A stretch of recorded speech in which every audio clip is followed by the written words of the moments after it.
The wind blew hard against the wooden walls of the tavern. Inside, the room was warm and full of noise. Sailors laughed and shouted at the tables. Smoke from their pipes filled the air like a grey cloud. The smell of old beer and salty fish was very strong. In the darkest corner of the room, Captain James Bell sat alone. He did not laugh or shout. He watched the other men with cold, blue eyes. James was a tall man with broad shoulders. He wore a long black coat and a hat with a red feather. His face had a small scar on his left cheek. He looked like a man who knew danger very well. James took a sip from his metal cup. The drink was bitter, but he did not mind. He was waiting for someone, but he did not know who. A letter had told him to come here tonight. Suddenly, the heavy wooden door opened slowly. The cold wind from outside rushed into the warm room. The candles on the tables flickered and almost went out. The room became quiet for a moment. An old man walked inside. He looked very tired and afraid. His clothes were dirty and wet from the rain. He wore a grey coat that was too big for him. He pulled his hat low over his eyes. He did not look at the noisy crowd. He looked straight at the dark corner where James sat. The old man walked quickly across the room. He sat down in the empty chair across from James. His hands were shaking. He looked over his shoulder at the door, as if someone was following him. James did not move. He stayed calm and waited. "Are you Captain Bell?" the old man whispered. His voice was dry and weak. James nodded his head slowly. "I am," James said. His voice was deep and steady. "Who are you?" The old man did not answer the question. He leaned closer across the table. "I do not have much time," the old man said. "They are coming for me. You must take this." The old man reached into his wet coat. He pulled out a piece of folded paper. It looked very old and yellow. The edges were rough. He pushed the paper across the wet table toward James. James put down his cup and picked up the paper. He opened it carefully. It was a map, but it was not a whole map. The paper was torn down the middle. It showed only half of an ocean and half of an island. James looked closely at the ink. It was faded, but he could read the words Island of Gold. His eyes went wide. This was a legend. Many sailors talked about this place, but no one believed it was real. "Where is the other half?" James asked. He looked up to speak to the old man, but the chair was empty. James looked toward the door. The old man was already leaving. He slipped out into the dark, rainy night. James stood up quickly, but it was too late. The stranger was gone. James looked down at the torn map in his hand. He smiled. A new adventure was beginning. James left the warm tavern and walked down to the harbor. The rain stopped, but the air was still damp and cold. The moon came out from behind the clouds. It shone bright white light on the wet stones of the street. James walked quickly. He wanted to be safe on his own ship. He saw the Sea Wolf floating quietly on the black water. It was a beautiful ship with 3 tall masts. It looked like a sleeping giant in the moonlight. James climbed the rope ladder and jumped onto the wooden deck. The ship was silent. The other sailors were asleep. James went straight to his captain's cabin at the back of the ship. He opened the heavy door and stepped inside. The room was small but comfortable. There was a bed, a desk, and a large wooden chest. He lit a small oil lamp on his desk. The soft yellow light filled the room. He sat down in his chair and took a deep breath. He reached into his coat pocket and pulled out the piece of paper. He smoothed it out flat on the wooden table. His hands were steady, but his heart beat fast. He looked at the drawing for a long time. The ink was faded and brown. It showed a path through dangerous waters. There were drawings of sharp rocks and big waves. Near the bottom, there was a small drawing of a skull. Under the skull, The words Island of Gold were written in red ink. James touched the paper gently. He remembered stories from his father about this place. It was a legend among pirates. They said the island was full of treasure. Gold coins, silver plates, and bright jewels were hidden in a cave. It was enough money to buy a kingdom. But James had a big problem. He looked at the torn edge of the paper. He only had the left side of the map. The right side was missing. He did not know the full path. The ocean was huge and dangerous. Without the full map, the journey would be very difficult. He might sail into a trap. He might crash his ship on hidden rocks. James rubbed his chin and thought hard. "Who has the other half?" he whispered to himself. Perhaps the old man knew, but the old man was gone. James looked out the small round window at the dark ocean. "I cannot do this alone," he thought. "I need a crew." He needed men who were strong and brave. He needed sailors who were not afraid of storms or enemies. The Sea Wolf was a fast ship, but a ship is nothing without good people. He needed a team to help him sail, fight, and find the treasure. James folded the map carefully again. He opened a secret drawer in his desk. He put the map inside and locked it with a heavy iron key. He put the key in his pocket. No one else could see this map. It was too dangerous. Tomorrow, he would go to the town square. He would find the best sailors in the port. He blew out the lamp and sat in the dark. The adventure was real, and there was no turning back. The morning sun shone brightly on the water. The harbor was full of noise and people. Fishermen shouted about their fresh fish. Merchants sold spices and cloth. Captain James Bell stood in the middle of the busy square. He stood on a large wooden crate so everyone could see him. "I need a crew," he shouted loudly. His voice was strong. "I need brave men and women for a dangerous journey." People stopped walking and looked at him. Slowly, a crowd gathered around him. Many sailors wanted a job. They wanted adventure and gold. James looked at the men carefully.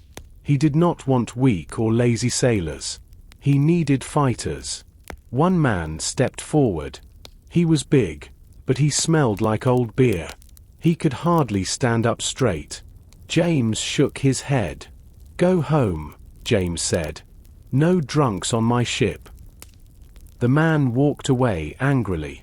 Another man came up. He had strong arms and clear eyes. He showed James his hands. They were rough from hard work. James nodded. "You are hired," he said. "Go to the dock." The line moved slowly. By noon, James had 20 good men. But he still needed a leader. He needed a first mate to help him command the ship. Suddenly, there was a commotion at the back of the crowd. A large man was laughing at a woman. The woman was tall and had short black hair. She wore brown trousers and heavy leather boots. She did not look like the other women in the town. She looked like a warrior. The large man tried to grab her arm. "Go away, little girl," the man said. "This work is for men." The woman moved very fast. She grabbed the man's arm and twisted it behind his back. She kicked his leg, and he fell to his knees in the dirt. The crowd became very quiet. The woman stood over him. "Do not touch me," she said coldly. The man stood up and ran away quickly. The woman brushed the dust off her clothes. She walked up to James and looked him in the eye. She was not afraid. James smiled. "That was impressive," he said. "What is your name?" "My name is Kara," she answered. Her voice was calm and serious. "I am looking for work." James crossed his arms. "Can you sail a ship?" he asked. Kara pointed to the Sea Wolf in the water. "I can sail that ship better than any man here," she said. "And I can fight better, too." James laughed. He liked her confidence. He needed someone strong to control the crew. He handed her a contract. "I need a first mate," James said. "The job is yours if you want it." Kara took the paper and signed her name quickly. She turned to the crew of 20 men. "Listen to me," she shouted at them. "Get to the ship now.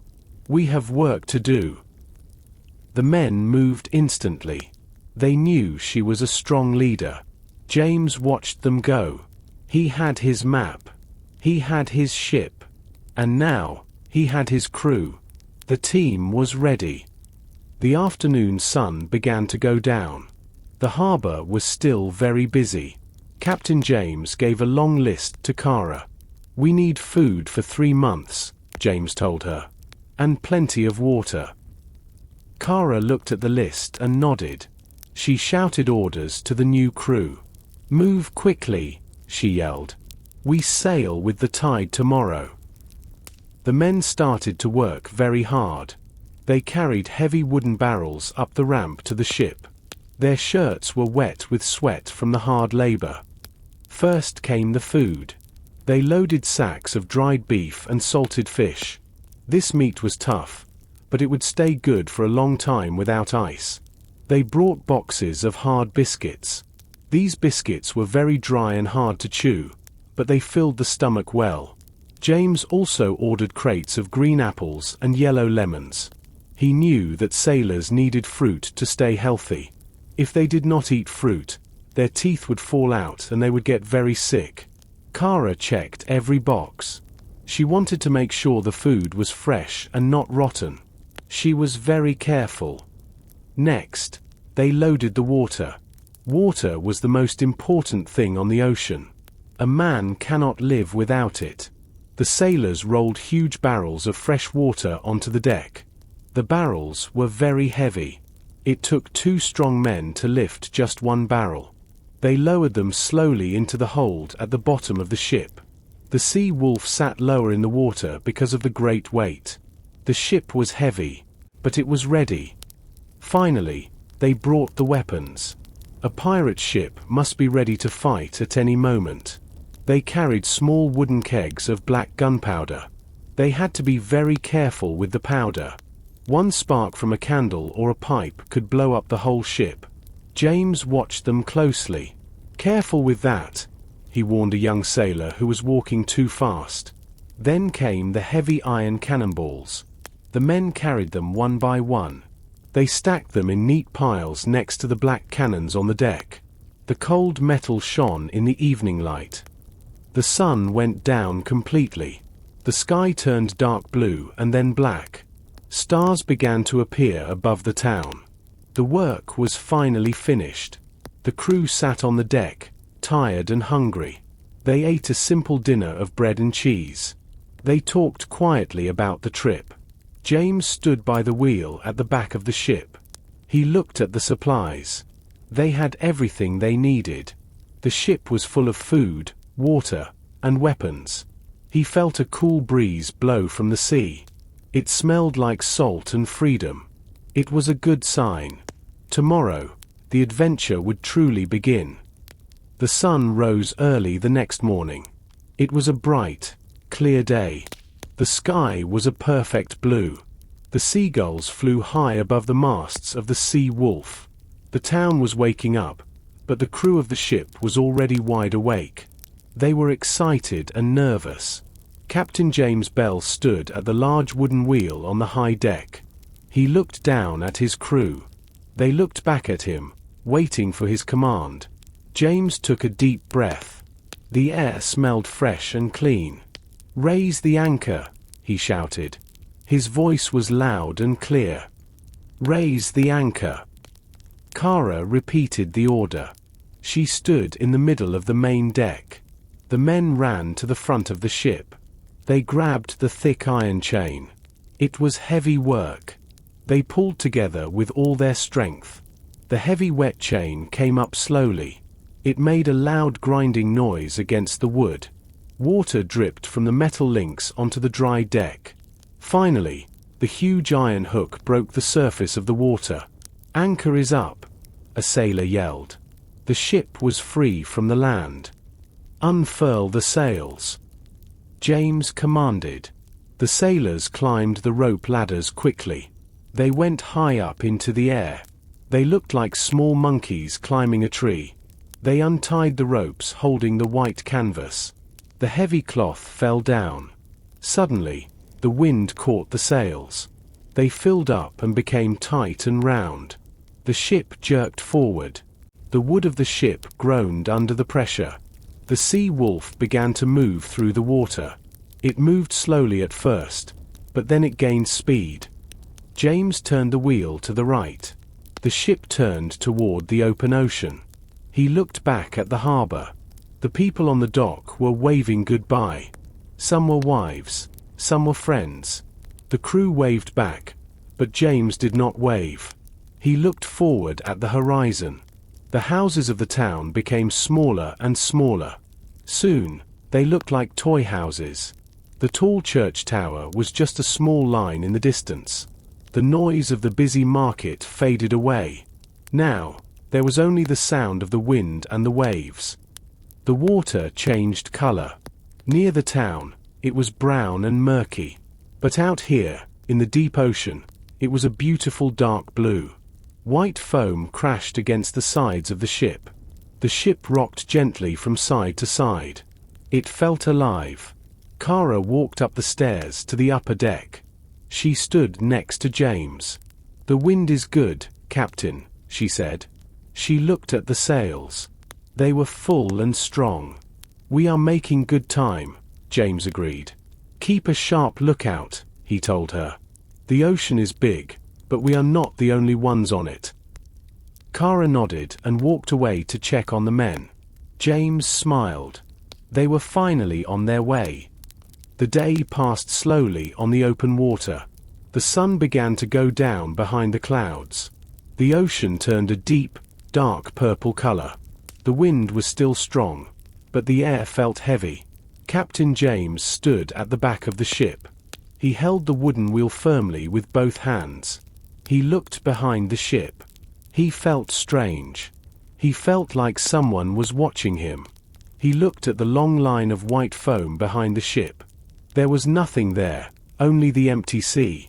But the feeling did not go away. Suddenly, a shout came from high above. "Ship ho!" A voice yelled loudly.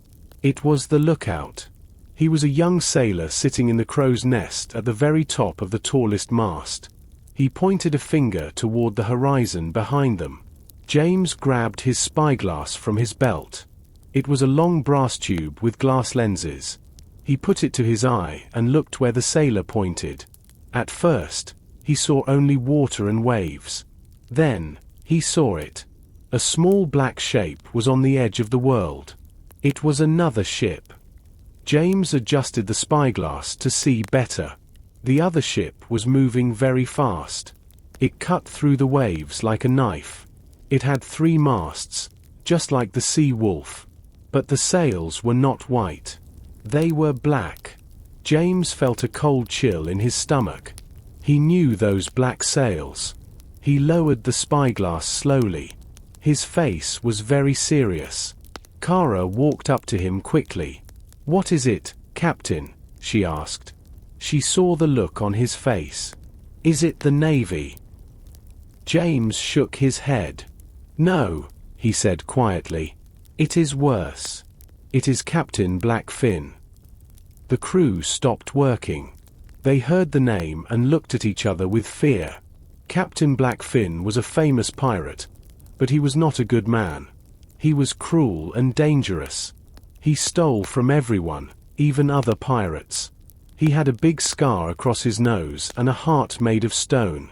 James and Blackfin were enemies for a long time. How did he find us? Kara asked angrily. She put her hand on the handle of her sword.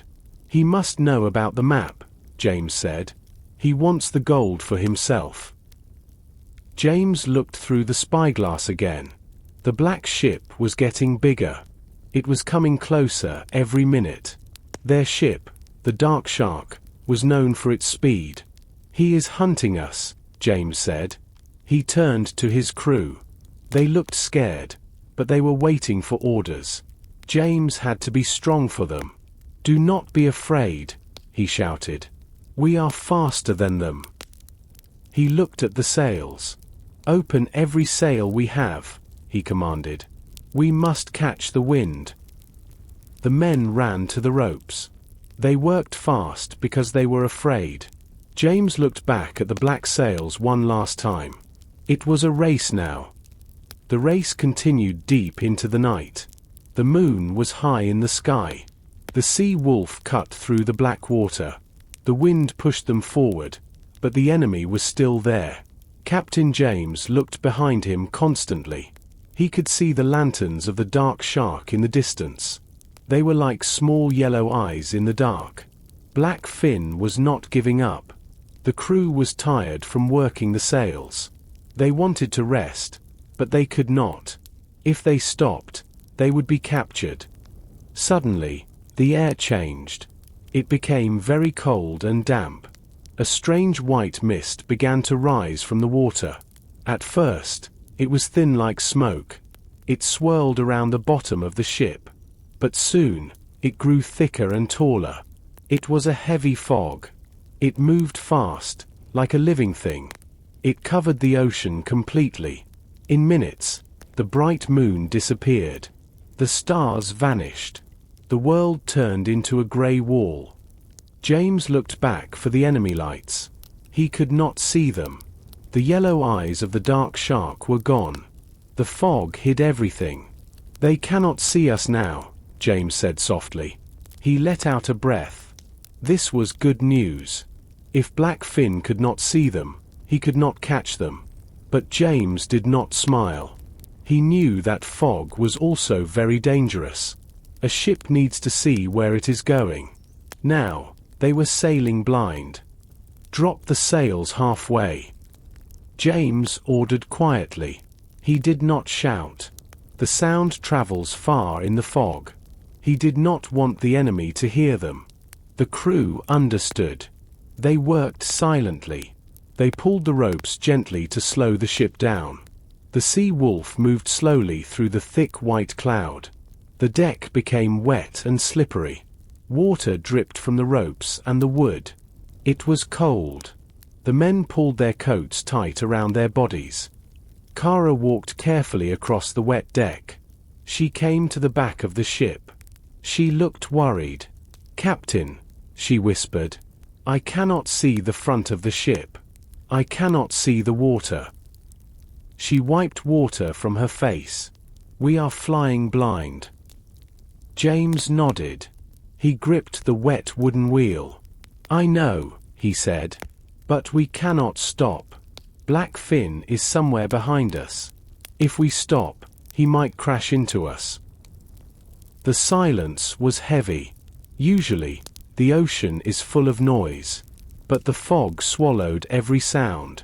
The waves made only a small splash against the wood. The wind was just a soft whisper. The crew stood still like statues. They listened hard. They listened for the sound of another ship. They listened for the sound of waves hitting rocks. Every small noise made them jump. James stared into the grey nothingness. He tried to see, but his eyes were useless here. He had to trust his feelings. He had to trust the ship. They were safe from the enemy for now, but they were lost in the white dark. The white fog was still very thick around the ship. It hung over the water like a wet, heavy blanket. The crew of the Sea Wolf stood quietly on the deck. No one spoke a word. They were afraid to make a noise. Captain James Bell held the wheel tight. His knuckles were white from gripping the wood so hard. He listened carefully to the sea. He closed his eyes to hear better. Sometimes, ears are better than eyes in the dark. The only sound was the water lapping against the hull. Suddenly, Kara shouted from the front of the ship. Her voice cut through the silence like a knife. "Breakers ahead," she yelled loudly. "I hear water hitting stone." James opened his eyes instantly. He heard it too. It was a deep, low roaring sound. It was the sound of heavy waves crashing against hard rocks. They were very close to land. Hard to port. James screamed. He spun the heavy wooden wheel to the left as fast as he could. His muscles burned with the effort. A large dark shape appeared out of the white fog. It was a huge, black rock. It rose high out of the water. It was jagged and sharp. It looked like the teeth of a giant monster. It was directly in front of them. The ship was moving straight toward it. The ocean current was strong here. It pulled the ship closer and closer to the danger. The crew ran to the ropes. They pulled the sails to help the ship turn. "Pull!" Kara shouted at them. "Pull for your lives!" The men pulled until their hands hurt.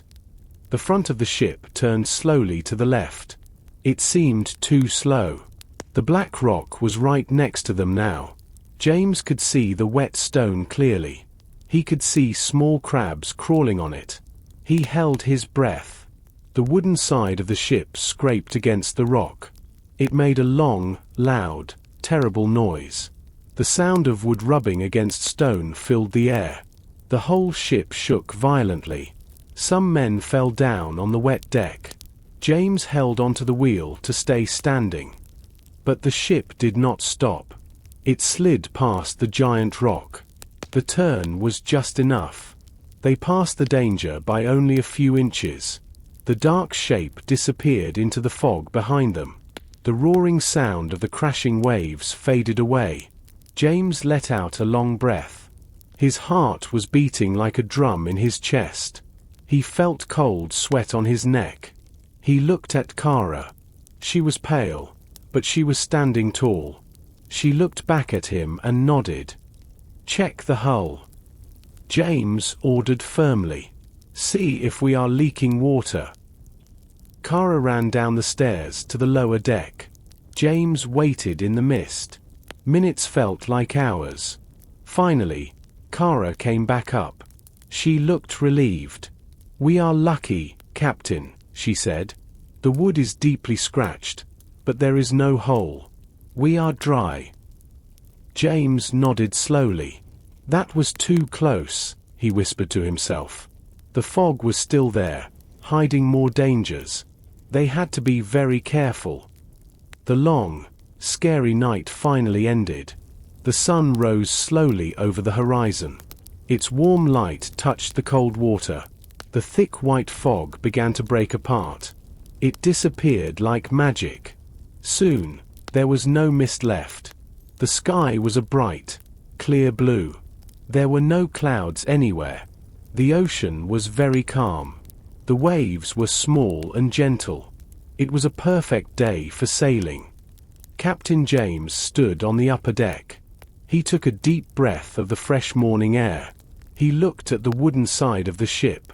He saw the long scratches from the rock. The wood was rough, but the ship was strong. The Sea Wolf was safe. The crew looked at the clear water and cheered. They were happy to see the sun. They were happy to be alive. The fear of the dark fog was gone. "We are safe for now," James said to Kara. "Let the men rest a little. They worked hard last night." Kara nodded and smiled. "They are hungry, Captain," she said. "We should catch fresh food." James agreed. "Get the nets," he ordered. Two sailors brought a large net to the side of the ship. They threw it wide into the blue water. They waited for a few minutes. Then, they pulled the rope. The net was heavy. It was full of large, silver fish. The fish jumped and splashed on the deck. The men laughed. Tonight, they would have a feast. The afternoon was quiet and peaceful. The wind was gentle, pushing the ship slowly. The sailors cleaned the fish with their knives. They cooked the fish over a small fire in a metal box on the deck. The smell of cooking fish filled the air. It smelled delicious. James sat with his men. He ate a piece of hot fish. It tasted fresh and salty. He felt his strength return. As the sun went down, the sky turned orange and pink. The first stars appeared. The crew sat in a circle on the deck. They lit lanterns. The yellow light made long shadows. They were relaxed. An old sailor named Bill started to speak. "I remember a storm bigger than this," Bill said. "The waves were as high as mountains." The other men listened closely. They loved stories. "I saw a sea monster once," another sailor said. "It had green eyes and sharp teeth." The men laughed and told jokes. For a few hours, they forgot about the dangerous mission. They forgot about Captain Blackfin. They were just friends sharing a meal under the stars. James watched them from the shadows. He was happy they were relaxed, but he did not join the laughter. He kept one eye on the dark horizon. The sea was calm tonight, but the sea always changes. The adventure was far from over. The moon was high in the sky. Most of the crew was asleep in their hammocks below the deck. The ship was very quiet. Only the sound of the wind in the ropes could be heard. Captain James walked to his cabin at the back of the ship. Kara followed him inside. They needed to talk about the plan for the next few days. James closed the heavy wooden door tight. He wanted privacy. He did not want anyone to hear their secrets. James walked to his desk and unlocked the drawer. He took out the torn map and laid it on the table. The candlelight flickered on the yellow paper. "We are making good progress," James said quietly. He pointed to a spot on the map. "If the wind stays strong, we will reach the area in 3 days." Kara looked at the drawing. She looked at the skull symbol. "But we only have half the map," she said. "We do not know the exact path through the reefs." James nodded. "It is a risk," he admitted. "But we must try. The gold is there." Suddenly, Kara stopped moving. She lifted her hand. "Hush," she whispered sharply. Her eyes were wide. She looked at the bottom of the door. There was a small gap between the wood and the floor. The light from the hallway lantern cast a shadow there. The shadow was moving. Someone was standing right outside the door. Someone was listening to every word. James saw it too.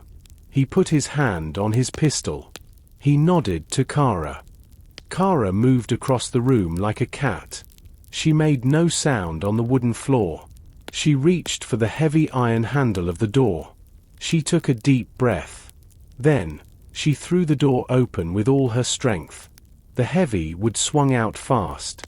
A man fell forward onto the cabin floor. He was kneeling by the keyhole, pressing his ear against the wood. He looked up in surprise. His face was pale with fear. It was one of the new sailors. His name was Tom. He was a thin man with nervous eyes. Kara reacted instantly. She grabbed Tom by the collar of his shirt. She pulled him up to his feet and slammed him against the wall. "What are you doing here?" she shouted. Her voice was full of anger. Tom tried to speak, but he stuttered. I was just cleaning the deck," he lied. "Liar," James said. He walked over to the man. He looked tall and scary in the dim light. "You were listening to my private talk," James said coldly. "Who sent you?" Tom looked around the room. He looked for a way to escape. But Kara held him tight. He could not run. "I know you," James said slowly. "I saw you in the town. You joined my crew, but your loyalty is not with me." James stepped closer. "Tell me the truth," James demanded. "Are you a spy?" Tom looked down at his boots. He did not answer, but his silence was the answer. The happy mood of the evening was gone. There was a traitor on the ship. And a traitor is more dangerous than any storm. Kara held the young man tightly against the wooden wall of the cabin. Her grip was strong like iron. Tom's feet almost left the floor. He looked at Captain James with wide, terrified eyes. "Speak!" Kara shouted at him. "Who do you work for?" Tom shook his head fast. "No one," he cried. "I am just a sailor." But his voice was high and shaking. He was clearly lying. Sweat ran down his forehead. James walked closer to the spy. He looked at Tom's belt. There was a small knife with a black handle. James pulled the knife out. He looked at the handle closely. There was a small carving on the wood. It was a picture of a shark fin. James turned the knife over in his hand. The metal blade shone in the candlelight. "Only Blackfin's men carry these knives," James said calmly. "He gives them to his loyal spies."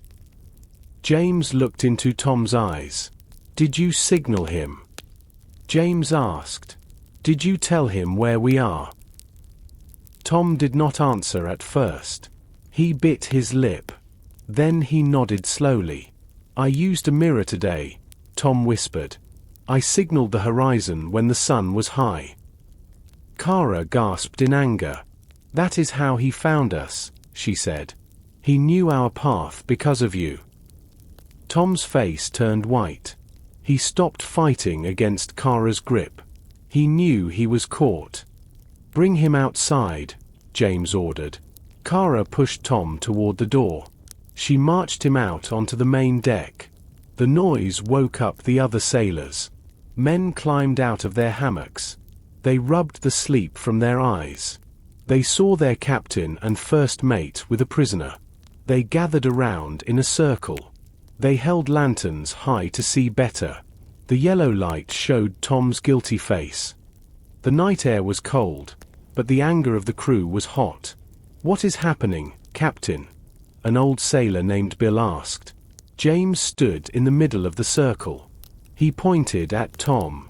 "This man is a traitor," James announced loudly. "He is a spy for Captain Blackfin." A loud gasp went through the crowd. The sailors began to shout angrily. They pushed forward. They wanted to hurt the man who put them in danger. "We almost died on the rocks because of you," a large sailor shouted. He stepped forward with a heavy fist. "Throw him overboard," another man yelled. "Feed him to the sharks." Kara stepped in front of the angry mob. She pushed the large sailor back. "Stand down," she ordered. "The captain decides his fate, not you." The sailor stepped back, but he glared at Tom with hate. Tom fell to his knees on the hard wood. He put his hands up to protect himself. "Please," he begged. "I had no choice." James looked down at the traitor. He did not look angry. He looked disappointed. "You sold your honor for gold," James said. "That is a poor trade." Kara took a rough rope. She tied Tom's hands behind his back. Tom hung his head low. He was a prisoner now. Captain James raised his hand to silence the angry crew. The men stopped shouting, but they watched Tom with hard eyes. The tension on the deck was very high. James looked down at the kneeling man. "Why?" James asked simply. "Why work for a butcher like Blackfin?" Tom looked up. His face was wet with tears and sweat. "He has my brother," Tom said quietly. "He said he would kill him if I did not help." The crew murmured. Some men looked at their feet. They understood loyalty to family, but betrayal on a ship is the worst crime. James sighed. He looked tired. "What does Blackfin know?" he asked. "Tell me everything." Tom took a shaky breath. He wiped his nose with his sleeve. "He knows about the map, Captain," Tom confessed. "He knows you have the left half. He has been searching for it for years. He knows you are going to the Lost Island." James froze. This was bad news. "And?" James pressed him. "What is his plan?" "He does not need the map to find the general area," Tom continued. "He just needs to follow you to find the specific cave. He wants you to do the hard work. He wants you to find the path through the rocks. Then, he will attack." Kara stepped forward. Her face was grim. "How close is he?" she asked sharply. Tom looked at the dark sea. He shivered. Very close, he whispered. His ship, the Dark Shark, is faster than you think. He has new sails made of silk. He will be here by morning if the wind holds. James looked at the horizon. The black sky hid many secrets. If Blackfin was that close, they were in trouble. Does he know about the hidden rocks we passed? James asked. Tom shook his head. No. The fog blinded him too. But he has a larger crew. He has 50 men. If he catches us, he will board us and take the ship. James turned to Kara. We cannot fight him yet, James said. We are not ready. We are outnumbered 2-1. Kara nodded in agreement. We need to lose him again, she said. We need to change course. James looked back at Tom. The young man looked small and helpless. You have put us all in grave danger, James said seriously. You put your brother above 50 men. I understand, but I cannot forgive it. The crew waited for the judgment. They touched their knives. I'm not a killer like Blackfin, James said firmly. I will not kill an unarmed man. Lock him up, James ordered. We will deal with him later. Right now, we must prepare the ship. Kara grabbed Tom by the arm. She pulled him to his feet roughly. Move, she said. She pushed him toward the stairs. James walked to the railing. He looked out at the black water. The truth was out. It was a race for the treasure, and the enemy was breathing down their necks. Kara pushed Tom down the steep wooden stairs. He stumbled, but she caught his arm. They went deep into the bottom of the ship. The air got warmer and thicker as they went down. They passed the sleeping area of the crew. Some sailors were still awake. They looked at Tom with angry eyes. One man spat on the floor as Tom walked by. Tom kept his head down. He was ashamed and afraid. He did not look at his former friends. They reached the lowest part of the ship. This area was below the waterline. It was always damp here. Cold water dripped from the ceiling. The wooden walls were covered in green moss. It was very dark. The only light came from the lantern in Kara's hand. Shadows danced on the walls. It looked like a dungeon. Kara stopped in front of a small cell. It was called the brig. It had thick iron bars instead of a door. Get in, she ordered sharply. Tom stepped inside slowly. The room was tiny. He could not stand up tall. The floor was wet and slippery. There was a pile of old straw in the corner for a bed. It smelled like mold and rot. Please, Tom whispered. His voice echoed in the small space. It is so dark down here. Kara did not listen to his begging. She closed the iron door with a loud clang. The sound was terrible. She turned the heavy key in the lock. Click. The sound meant he was trapped. You should have thought about this before you betrayed us, she said coldly. She hung the lantern on a hook outside the cell. It gave a very small, weak light. I will bring you water in the morning, she said. Then she turned and walked away. Her boots made loud steps on the wood as she left. Tom sat down on the wet straw. He was alone. He heard small feet scratching the wood. Rats were watching him from the corners. He pulled his knees to his chest and waited. Kara climbed back up the ladders to the main deck. The night air felt very cold now. The wind was blowing much harder than before. It whistled through the ropes. She saw Captain James at the wheel. He was looking at the sky with a serious face. The prisoner is secure, Kara told him. James did not look away from the sky. Good work, Kara, he said. Now look at the stars. They are disappearing. Kara looked up. High black clouds were moving fast across the sky. They covered the moon completely. The light was fading quickly. A storm is coming, she said. She felt a drop of rain on her cheek. "Yes," James replied, "and we are going to sail right into it." Kara looked at him in shock. "Into the storm?" she asked. "Are you crazy, Captain?" James smiled a grim smile. "Blackfin is a smart man," James said. "He thinks we will sail to clear water. He will wait for us there. But if we hide in the storm, we can vanish." It was a dangerous gamble. A storm could sink them, but Blackfin would surely kill them. "Change course." James shouted to the crew.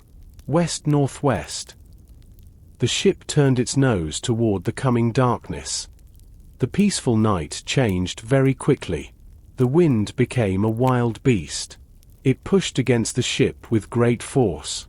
The air turned freezing cold. The sailors buttoned their heavy coats up to their necks. They looked at the sky with worry. Huge, heavy clouds rolled over the ocean. They looked like mountains of dark gray wool. They swallowed the stars one by one. Soon, there was no light from the heavens. The only light came from the ship's lanterns swaying violently in the wind. Captain James stood firm on the quarterdeck. The wind whipped his long black coat around his legs. His hat was pulled low to protect his eyes. He held the wheel steady against the strong currents. "Shorten the sails," he shouted above the roaring wind.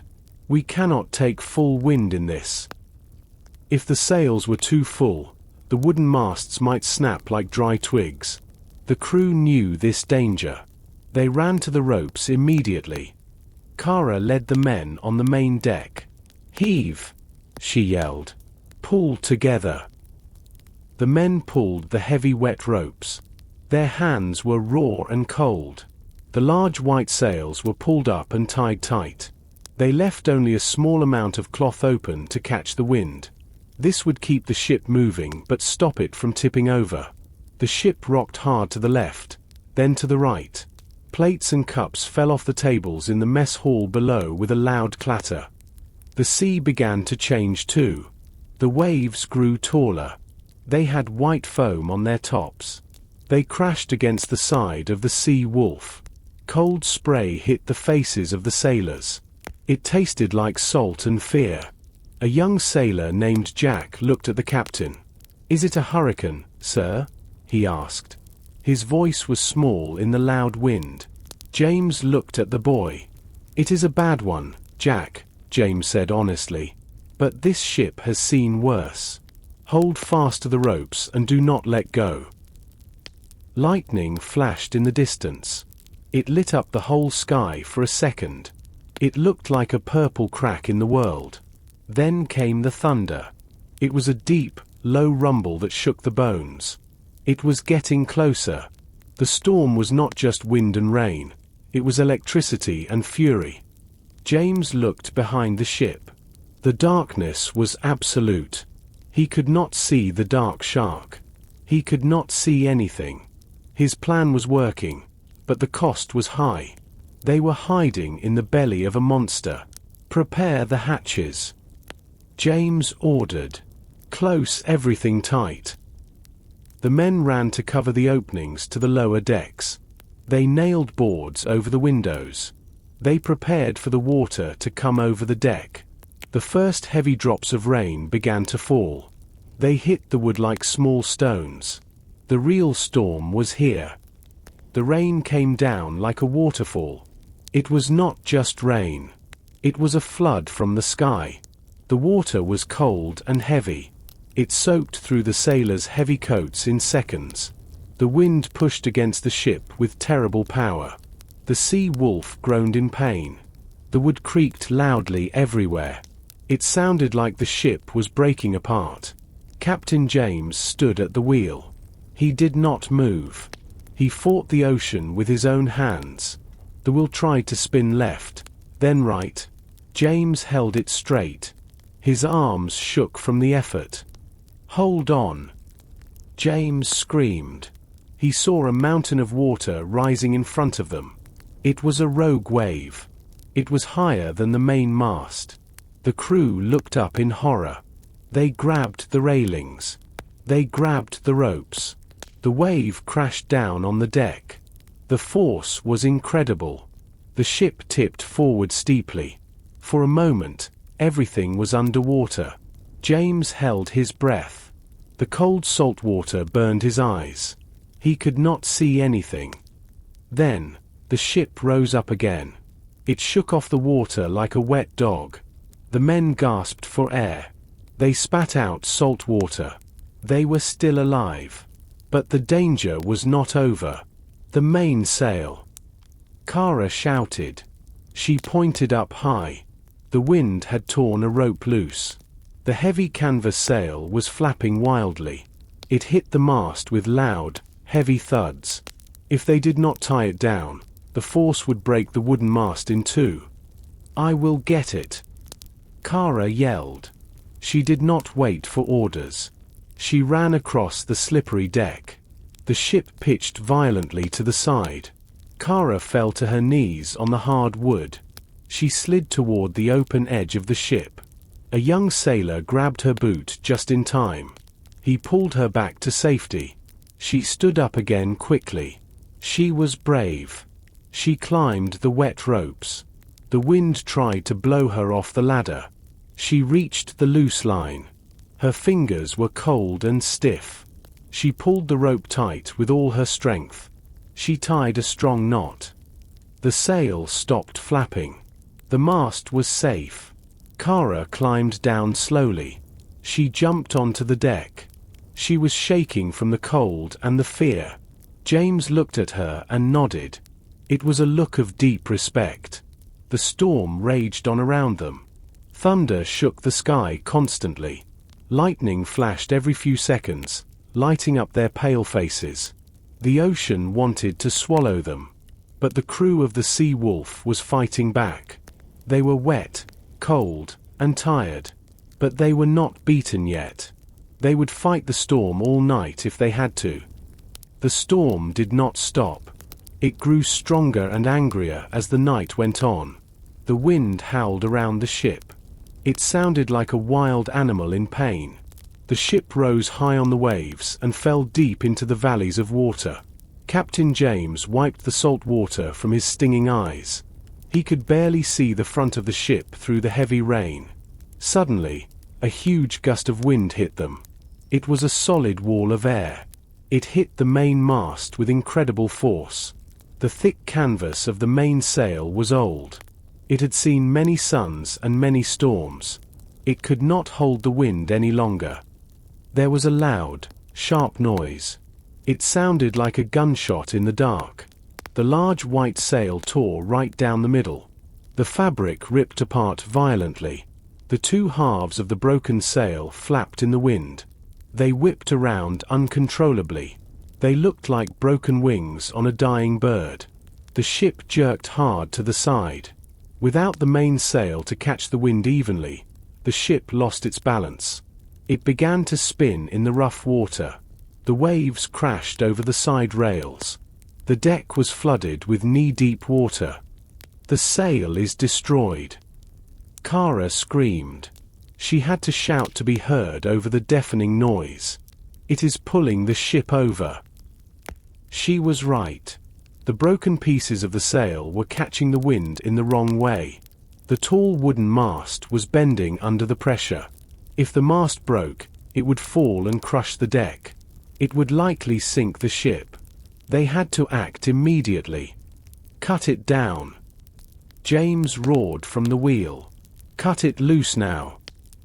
Kara grabbed a sharp axe from the wall. She signaled to 3 strong sailors. "Follow me," she yelled. They ran to the base of the mast. The ship was tilting dangerously to the left. Walking was impossible. They had to crawl on their hands and knees. The wet wood was slippery like ice. One sailor slid across the deck. He grabbed a rope just before he fell into the black ocean. He pulled himself back up, shaking with fear. Kara reached the ropes that held the broken sail. She swung the axe hard. The metal blade cut through the thick hemp rope. The tension was released instantly. The rope whipped back like a snake. "Cut the other side," she ordered the men. The sailors used their knives. They sawed at the wet ropes frantically. It was hard work. The ropes were thick and tough. But finally, the last rope snapped. The torn sail flew away into the darkness. The wind took it like a loose leaf. The ship immediately felt lighter. It stopped leaning so far to the side. It sat up straight in the water. But now they had no mainsail. They could not move fast. They could not steer well. They were at the mercy of the waves. James fought the wheel to keep the nose of the ship into the waves. "We are crippled," he thought grimly. "But we are still afloat." The night was long, and the danger was very real. The loud roaring of the wind finally stopped. The ocean became quiet again. It was a strange silence after the terrible noise of the night. The dark clouds moved away to the east. The sun began to rise. It was a weak, pale light at first. Then it turned gold and warm. Captain James let go of the wooden wheel. His hands were stiff and painful. He had held the wheel for 12 hours without rest. He looked at his hands. They were white and shaking. He took a deep breath. The air was still cold, but it was fresh. He looked around the deck of the Sea Wolf. The ship looked like a battlefield. Ropes lay in tangled piles on the wet wood. The railing on the left side was broken. 2 water barrels were gone, washed away by the waves. But the worst damage was the main mast. It stood tall and bare. The mainsail was completely gone. Only small strips of white cloth hung from the wood. They looked like sad flags of surrender. The ship moved very slowly in the water. It felt heavy and tired. The crew began to stand up. They had huddled together near the cabin for warmth. They looked like ghosts. Their faces were gray and pale. Their clothes were soaked with salt water. Their eyes were red from the wind. Kara walked slowly up the stairs to the quarterdeck. She leaned against the railing. She looked exhausted. Her black hair was plastered to her face. She wiped her forehead with a wet sleeve. "Status report?" James asked. His voice was rough and dry. "We are all here, Captain," Kara said softly. "No one was washed overboard. But 3 men are hurt. Broken fingers and bruises." James nodded. That was a miracle. "And the prisoner?" James asked. "Tom is still in the brig," she said. "The water rose high down there, but he did not drown." James looked at the horizon. There was no sign of the dark shark. The storm had hidden them well. They were safe from the enemy, but they were alone in the middle of a big ocean with a broken ship. "Let the men sleep for 2 hours," James ordered. "They cannot work like this. We need strength to fix the ship." Kara nodded and went down to the main deck. "Rest," she told the crew. "Sleep where you are." The sailors did not need to be told twice. They lay down on the wet deck in the sun. The wood was hard, but it felt like a feather bed to them. Within minutes, they were asleep. James sat down on a wooden crate. He closed his eyes. The sun warmed his face. They had survived the night. Now, the real work would begin. 2 hours passed quickly. The sun was now high in the bright blue sky. It was hot and bright. Captain James stood up and stretched his stiff back. His muscles felt tight and sore. He looked at his sleeping crew scattered on the deck. They looked peaceful, like children. But the ocean does not care about sleep. "Wake them up," James said to Kara. Kara clapped her hands loudly. "All hands on deck," she shouted. Her voice was hoarse from the salt air. The men groaned. They opened their eyes and stood up slowly. They rubbed their sore arms and legs. They were still very tired, but they knew they had a job to do. A ship without sails is just a floating coffin. "We need to work fast," James told them. "The weather is good now, but it can change." He divided the crew into groups. "Ole, you take the carpenters," James ordered. "Fix the railing and check the hull again." Ole was a short, strong man with a thick beard. He nodded and grabbed his heavy tool bag. He took 3 men to the side of the ship. They found spare wooden planks in the storage room. Soon, the sound of hammers hitting nails filled the air. It was a good, busy sound. It was the sound of progress. The biggest job was the mainsail. They could not fix the old one. It was gone. James opened the main hatch. "Bring up the spare canvas," he shouted. 6 men went down into the dark hold. They came back up carrying a huge roll of cloth. It was heavy and dusty. It smelled like old dry earth. They spread the canvas out on the deck. It was smaller than the original sail, but it was strong. It had to be enough. The sailors sat in a circle around the canvas. They held large metal needles and thick wax thread. They began to sew. They sewed the edges of the cloth to make it strong. They sewed metal rings into the corners for the ropes. Their fingers were rough and calloused from years of work. They moved the needles quickly and carefully. James sat with them. He sewed too. A good captain works with his men. He did not just watch, he helped. The men saw this and worked harder. After 3 hours, the sail was ready. "Hoist it up!" Kara yelled. The men ran to the ropes. James pulled on the line with them. "Heave!" They grunted together. The new white sail rose up the tall mast slowly. It reached the top and opened. The wind caught the cloth immediately. The canvas snapped tight. The ship leaned forward gently. It began to cut through the water again. The speed increased. The crew looked up at their work and smiled. The ship was scarred and patched, but she was sailing. They were back in the race. The ship sailed smoothly for 2 days. The new sail worked well, and the wind was kind. However, there was a new problem on the Sea Wolf.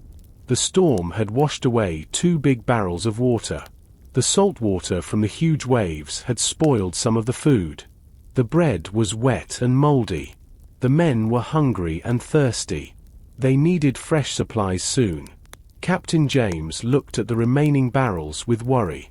"We have water for only 1 more day," he said to Kara. Kara nodded seriously. She knew the danger. A sailor cannot survive without water. Kara decided to climb up to the crow's nest. It was the highest point on the ship. The view was much better from up there. She sat in the small basket and scanned the horizon. The sun was hot and bright. The glare from the water hurt her eyes.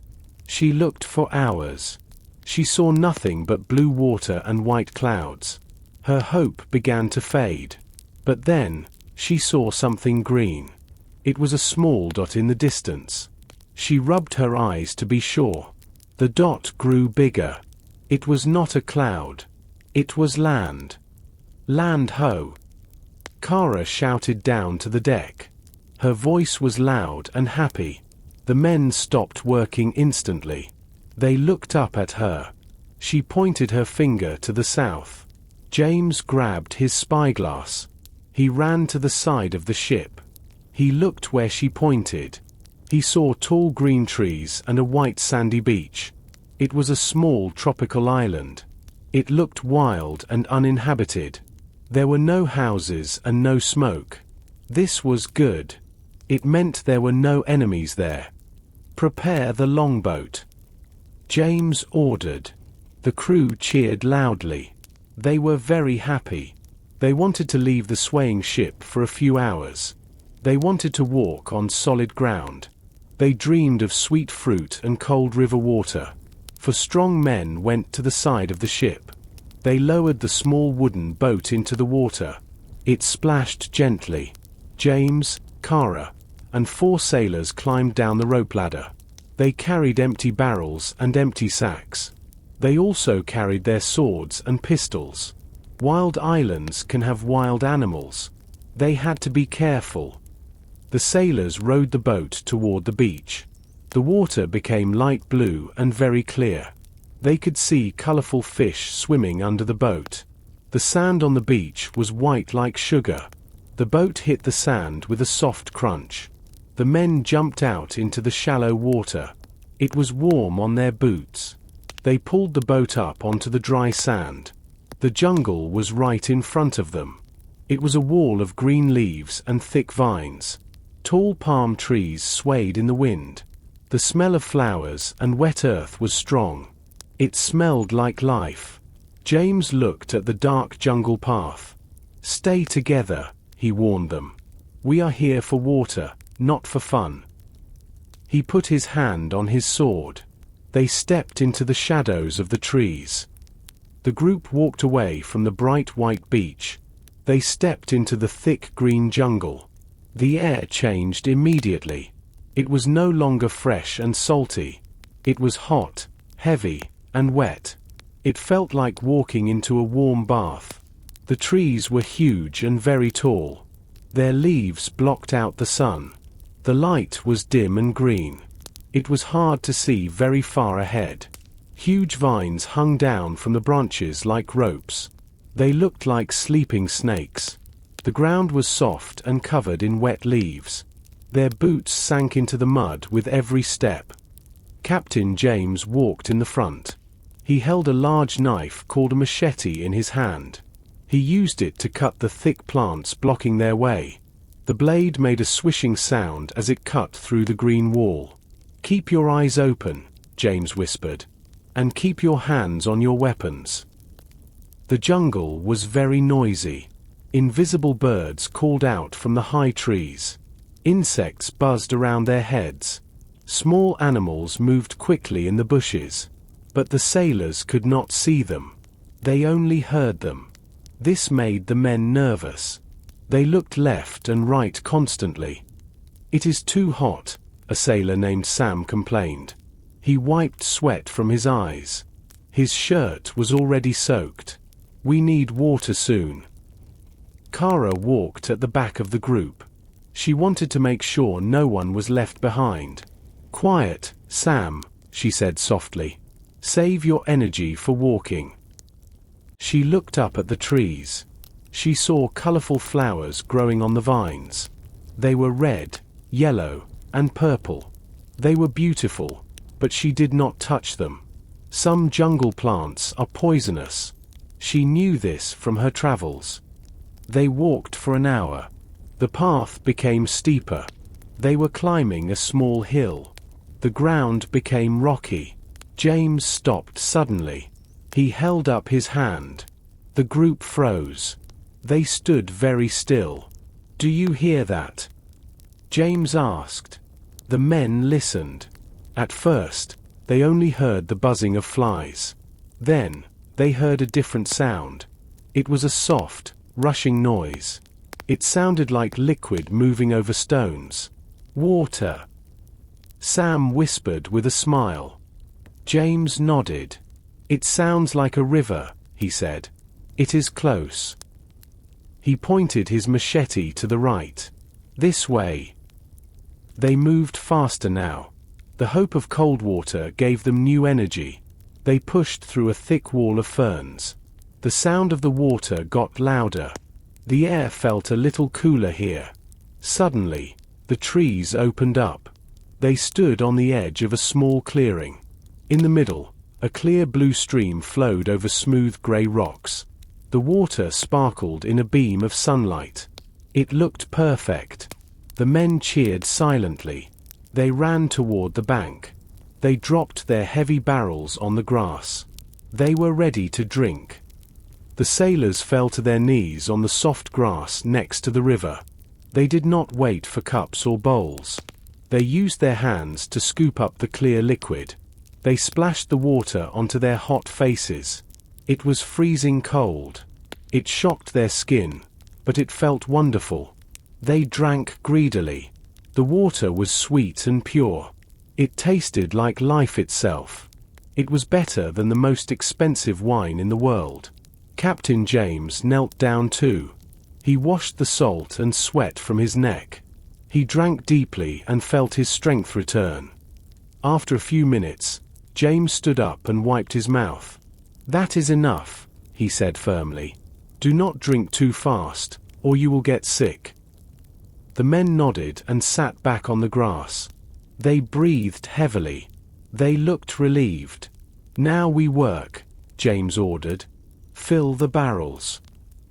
The men stood up and grabbed the heavy wooden containers. They dipped them into the flowing stream. Bubbles rose to the surface as the barrels filled up. The full barrels were very heavy. It took 2 men to lift one barrel out of the mud. They placed them carefully on the flat ground. They sealed the tops tight so no water would spill. While the men worked, Kara walked a little further along the riverbank. She looked up into the canopy of the trees. She was looking for food. The biscuits on the ship were hard and dry. The crew needed something soft and fresh. Suddenly, she saw bright yellow shapes hanging from a high branch. She smiled. "Bananas," she called out to the group. "And coconuts too." The men looked up and cheered. 2 young sailors ran to the tree. One of them was very good at climbing. He climbed the trunk quickly like a monkey. He used his knife to cut the thick stems. Large bunches of yellow bananas fell to the ground. Thump. Then he cut the coconuts. They fell into the soft fern bushes. The crew sat in a circle again. They peeled the bananas and ate them. The fruit was soft, sweet, and delicious. They used a rock to crack open the hard brown shells of the coconuts. They drank the milk inside and ate the white meat. It was a feast. For the first time in days, their stomachs were full. They felt happy and lazy. The warm sun and the full bellies made them want to sleep. "We cannot stay here," James warned them. He saw the sun moving across the sky. It was getting late in the afternoon. "The jungle is dangerous at night. We need to get these supplies back to the ship before dark." The men groaned, but they stood up. They picked up the heavy water barrels. They threw the sacks of fruit over their shoulders. The walk back to the beach would be much harder than the walk here. They were carrying a heavy load now. James led the way back into the shadows of the trees. The journey back to the ship was slow and hard. The heavy barrels of water made every step difficult. The sailors were tired. Their arms ached from the weight. The sun was getting lower in the sky. The light in the jungle became dim and gray. The shadows of the trees grew longer and darker. The happy mood from the river was gone. Now, the men just wanted to be safe on the beach. They walked in a single line along the narrow dirt path. Sam was at the back of the line. He was carrying a large sack of coconuts. He was tired and walking slowly. He stopped for a moment to fix his boot. He leaned against a tall tree trunk. He did not look up. He did not see the green leaves moving above his head. He did not see the 2 yellow eyes watching him from the branch. The jungle went quiet again. The birds stopped singing. It was a warning, but Sam did not hear it. Suddenly, a long dark shape dropped from the tree. It fell heavily onto Sam's shoulders. It was a giant snake. It was green and black, as thick as a man's arm. It was heavy and strong. Sam dropped the sack of coconuts. He tried to scream, but he was too afraid. The air left his lungs. The snake wrapped its body quickly around Sam's chest. It squeezed him tight. Sam fell to his knees in the mud. His face turned red. He could not breathe. The other sailors turned around. They saw the monster. They froze in fear. They had never seen a snake this big.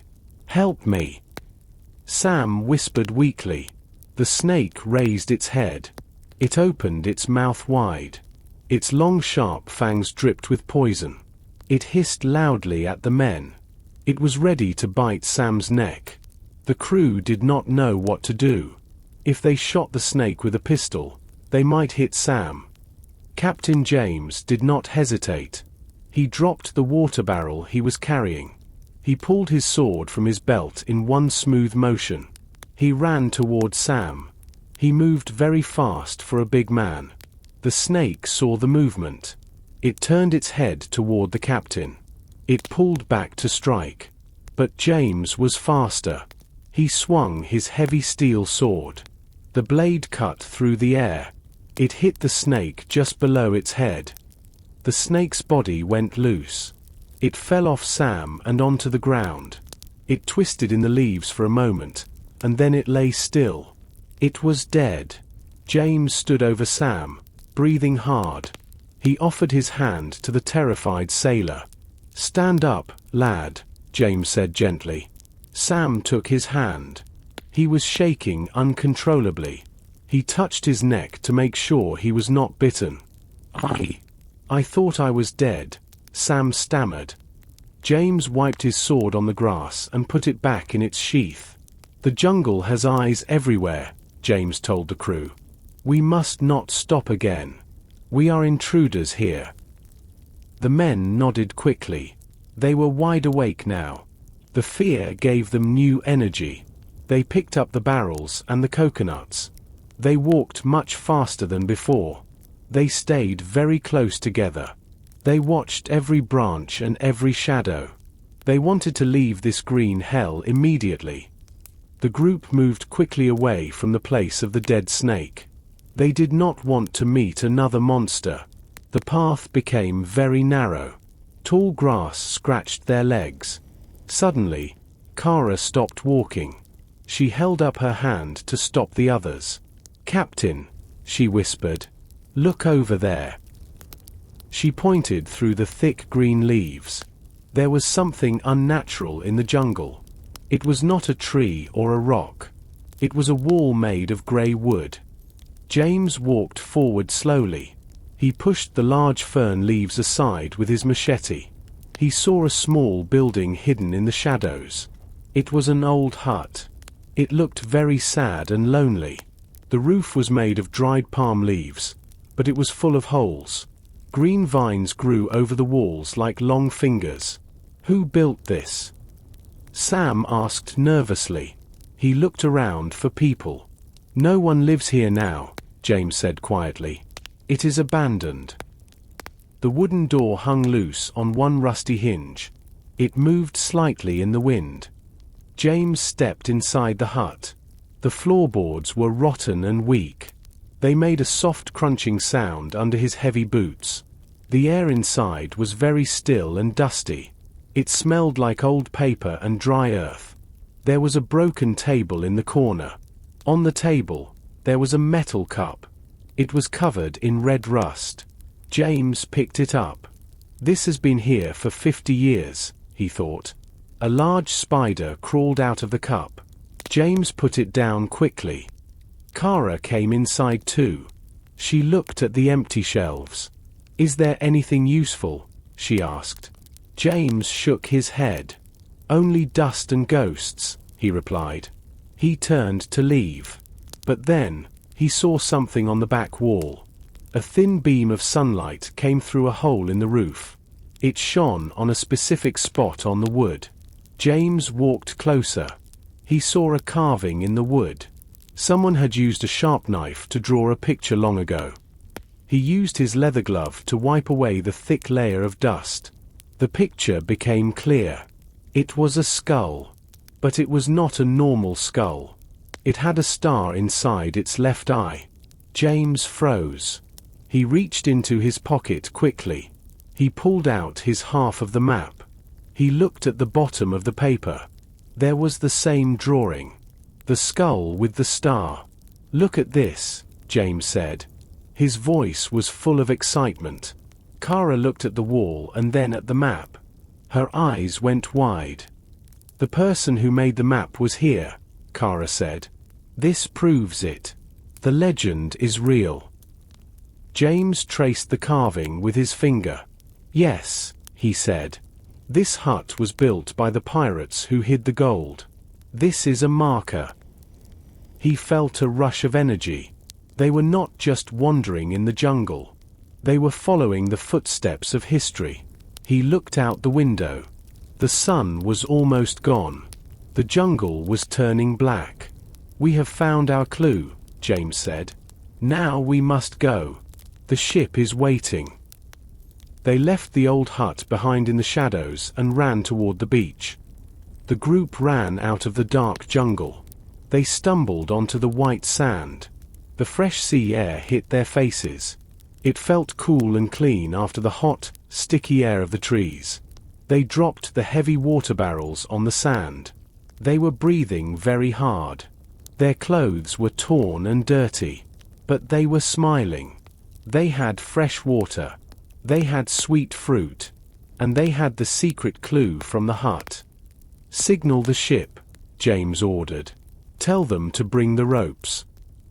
The men on the Sea Wolf saw them. They waved their hats from the deck. They were happy to see their captain return safely. The sun was setting now. The sky was a mix of purple and orange. The ocean looked like dark ink.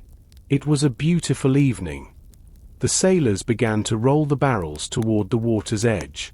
"Easy now," James said. "Do not spill a drop." Sam wiped sweat from his forehead. "I'm just glad to be out of that jungle," Sam said. "No more snakes for me." The men laughed nervously. They pushed the small boat into the shallow water. The waves washed over their boots. Suddenly, Kara stopped moving. She stood very still on the wet sand. She was looking past their ship. She was looking at the line where the sky meets the sea. Her face lost its color. She raised her hand slowly. She pointed a shaking finger at the horizon. "Captain," she said sharply, "look." James turned around quickly. He looked at the spot she was pointing to. At first, he saw only the dark evening clouds. But then he saw it. A small square shape against the orange sky. It was a sail. And it was not just any sail. It was black. James felt a cold stone in his stomach. He grabbed his spyglass from his belt. He focused the lenses. The image became clear. It was a large warship. It had 3 masts and many cannons. A black flag flew from the top mast. It was a skull with crossed swords. "It is him," James whispered. "Blackfin found us." The enemy ship was coming fast. It had the wind behind it. It was closing the distance quickly. "Leave the fruit," James shouted suddenly. The men looked at him in shock. "But Captain, the food," Sam cried. "Forget the food," James yelled. "If we stay here, we die." He pushed the boat hard into the deeper water. "Get in. Row. Row for your lives." The sailors scrambled into the small boat. They grabbed the wooden oars. They pulled with all their strength. The boat shot forward toward the Sea Wolf. James looked back at the enemy ship. He could see a flash of light from its side. A second later, a loud thunderous noise rolled across the water. A heavy iron ball splashed into the sea 50 meters away. A huge column of water rose up. They were under attack. The peaceful evening was over. The hunt was on. The small wooden boat cut through the waves. The sailors rowed with wild energy. Their muscles burned with pain, but fear made them strong. Captain James stood at the back of the boat. He watched the enemy ship getting closer. The Dark Shark was a monster of a ship. It was larger than the Sea Wolf. Its black sails were full of wind. It looked like a giant predator chasing a small mouse. "Faster!" James shouted. Another flash of light came from the side of the enemy ship. A second later, a heavy iron ball flew over their heads. It made a whistling sound as it passed. It splashed into the water near the beach. The spray of water was cold and high. They were lucky. The enemy was still finding their range. But the next shot would be closer. They reached the side of the Sea Wolf. The crew on the ship threw ropes down to them. James grabbed the ladder. "Leave the boat," he ordered. "Climb. Climb now." The men scrambled up the side of the ship like frightened cats. They left the water barrels in the small boat. It was a waste, but lives were more important than water. James was the last one to climb. He jumped onto the deck. He ran immediately to the wheel. "Raise the anchor." Kara screamed at the crew. "Cut the cable if you have to." 3 men ran to the front with axes.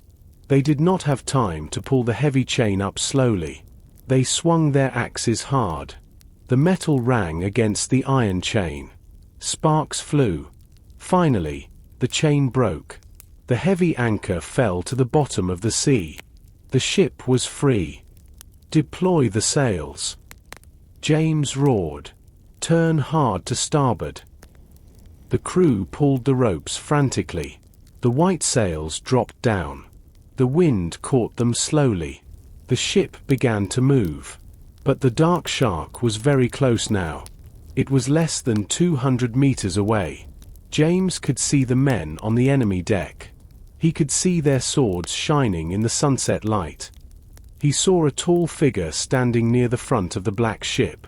The man wore a long red coat and a black hat.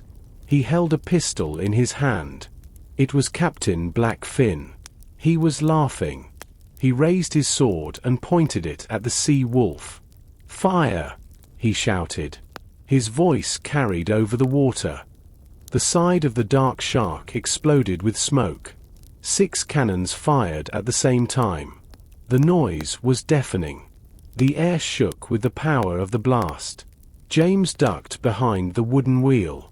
Wood splinters flew everywhere. A cannonball smashed into the railing near Kara. She fell to the deck.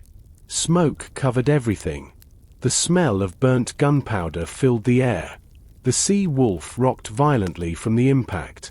They were in a fight for their lives. The smoke from the cannons rolled over the deck like a thick grey fog. It smelled sharp and bitter like burning wood. Captain James coughed and waved his hand to clear the air. He looked frantically for his first mate. "Kara!" he shouted. His voice was full of fear. She was lying near the broken railing. A sharp piece of wood had hit her head. She did not move. James left the wheel instantly. The ship steered itself for a moment. He ran to her side. He knelt down on the hard deck. He touched her shoulder gently. Kara opened her eyes slowly. She touched her forehead. Her hand came away red with blood. It was a nasty cut, but she was awake. She blinked and looked at James. "I am fine," she groaned. She tried to stand up. James helped her. She pushed him away gently. "Go back to the wheel," she yelled at him. "They are reloading." She was right. The enemy sailors on the Dark Shark were cleaning their cannons. They were preparing to fire again. James ran back to the helm. He grabbed the wooden spokes tight. "We cannot win a fight," he shouted to the crew. "They have too many guns. We must run." He looked at the sails. They were full of wind. The ship was moving fast, but the enemy was still close. "Light the stern chaser," James ordered. The stern chaser was a small cannon at the very back of the ship. It was their only hope to slow the enemy down. Old Bill, the master gunner, nodded. He ran to the back of the ship. He lit a match. The small flame flickered in the wind. He aimed the cannon carefully at the black ship. He waited for the ship to rise on a wave. He needed the perfect angle. "Now!" he whispered to himself. He touched the fire to the fuse. The cannon jumped back with the force of the shot. A cloud of white smoke appeared. The iron ball flew through the air. It screamed across the water. It did not hit the hull of the Dark Shark. It was too small to sink such a big ship. But it hit the front mast. Crack! The wood splintered loudly. A large rope snapped. The front sail of the enemy ship fell a little. It did not fall down completely, but it hung loose and messy. The black ship slowed down immediately. It lost the power of the wind. The distance between the two ships began to grow. Direct hit, the crew cheered. They raised their fists in the air. James did not smile. He knew it was only a small victory. Do not celebrate yet, he warned. They are still coming. But the gap was getting bigger. The sea wolf was faster now. The sun was completely gone. The ocean was pitch black.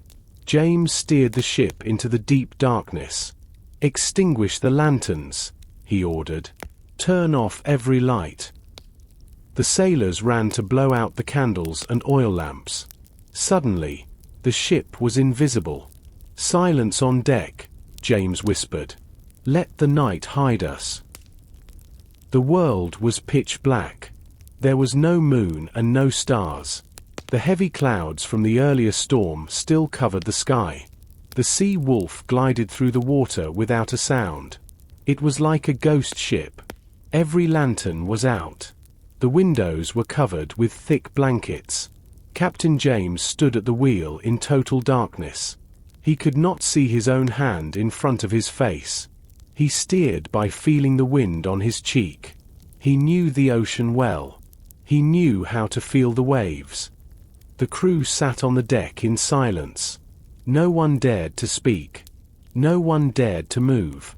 They were afraid that even a small noise would travel over the water. They were afraid that Black Fin was listening. The only sound was the gentle splash of water against the wood. It was a terrifying game of hide and seek. Every minute felt like an hour. Every shadow looked like an enemy ship. They held their breath and waited. Kara sat near the captain. A sailor had tied a clean white cloth around her head. The bleeding had stopped, but she was dizzy. She leaned against the wooden wall for support. "Do you think we lost them?" she whispered. Her voice was so low that only James could hear. James did not answer immediately. He tilted his head. He listened to the wind. He listened for the creak of ropes or the snap of a sail. "I hear nothing," he whispered back. "The ocean is empty tonight."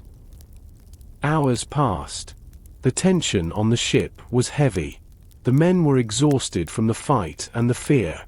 Slowly, one by one, they fell asleep on the hard deck. They curled up in their coats. They were too tired to be afraid anymore. James stayed awake. He drank cold coffee from a metal flask.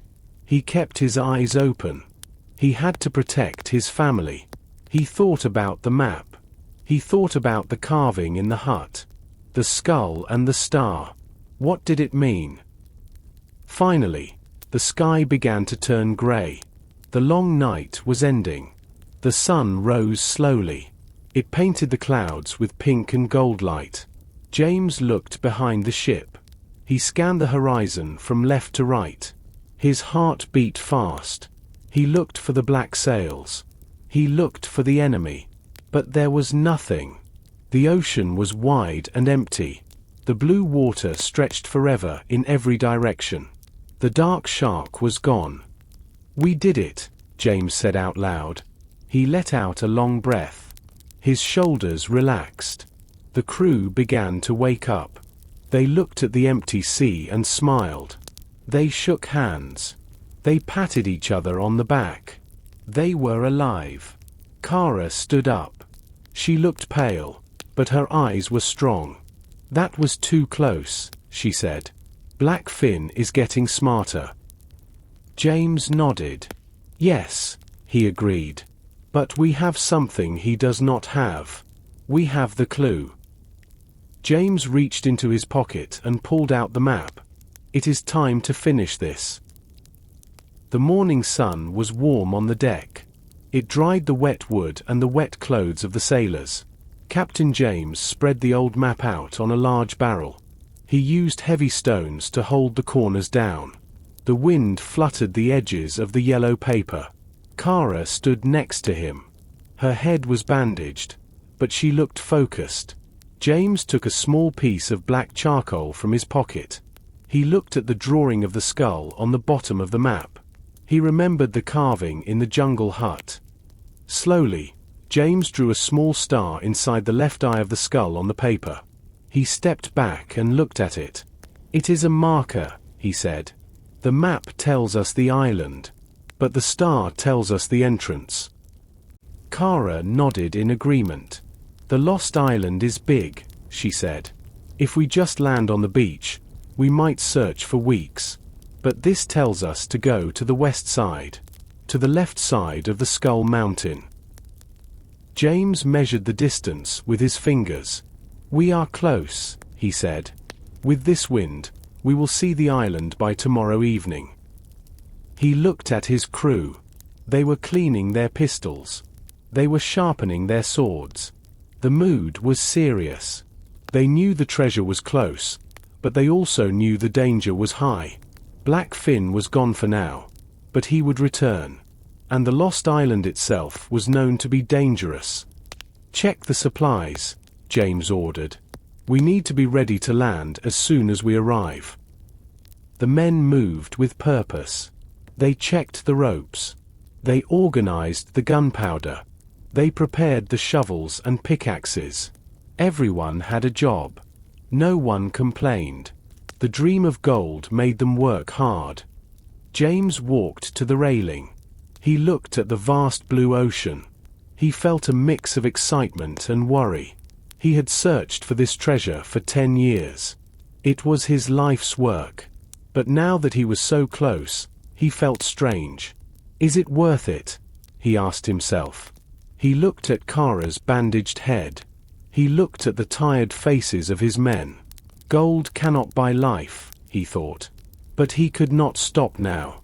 He had to finish the journey. The day passed slowly. The sun sank into the ocean again. The stars came out.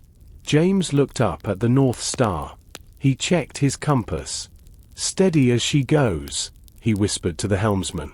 The ship cut through the dark water. They were sailing into the unknown. The legend said the island was cursed. The legend said no one ever returned. James touched the handle of his sword. He was not afraid of ghosts. He was only afraid of failing his crew. The wind pushed the ship forward all day. The crew stood by the railing. They watched the horizon with hungry eyes. They were looking for the prize. The sun began to go down behind them. The sky turned a dark, angry purple. It was a strange light. Suddenly, the lookout in the crow's nest shouted. But he did not shout with joy this time. His voice was low and shaky. "Land!" He called out. "Dead ahead." Captain James lifted his spyglass. He looked at the shape rising from the sea. It was not like the green island they visited before. This island was grey and black. It looked like a pile of burnt stones. There were no palm trees on the beach. There was no white sand. Huge cliffs rose straight up from the water. They looked like walls of a fortress. The top of the island was a tall, jagged mountain. James looked at the peak. He felt a cold chill run down his spine. The mountain looked exactly like a human skull. The rocks formed a round head. Two large caves looked like empty eyes. A row of white stones looked like teeth. "It is real," Kara whispered.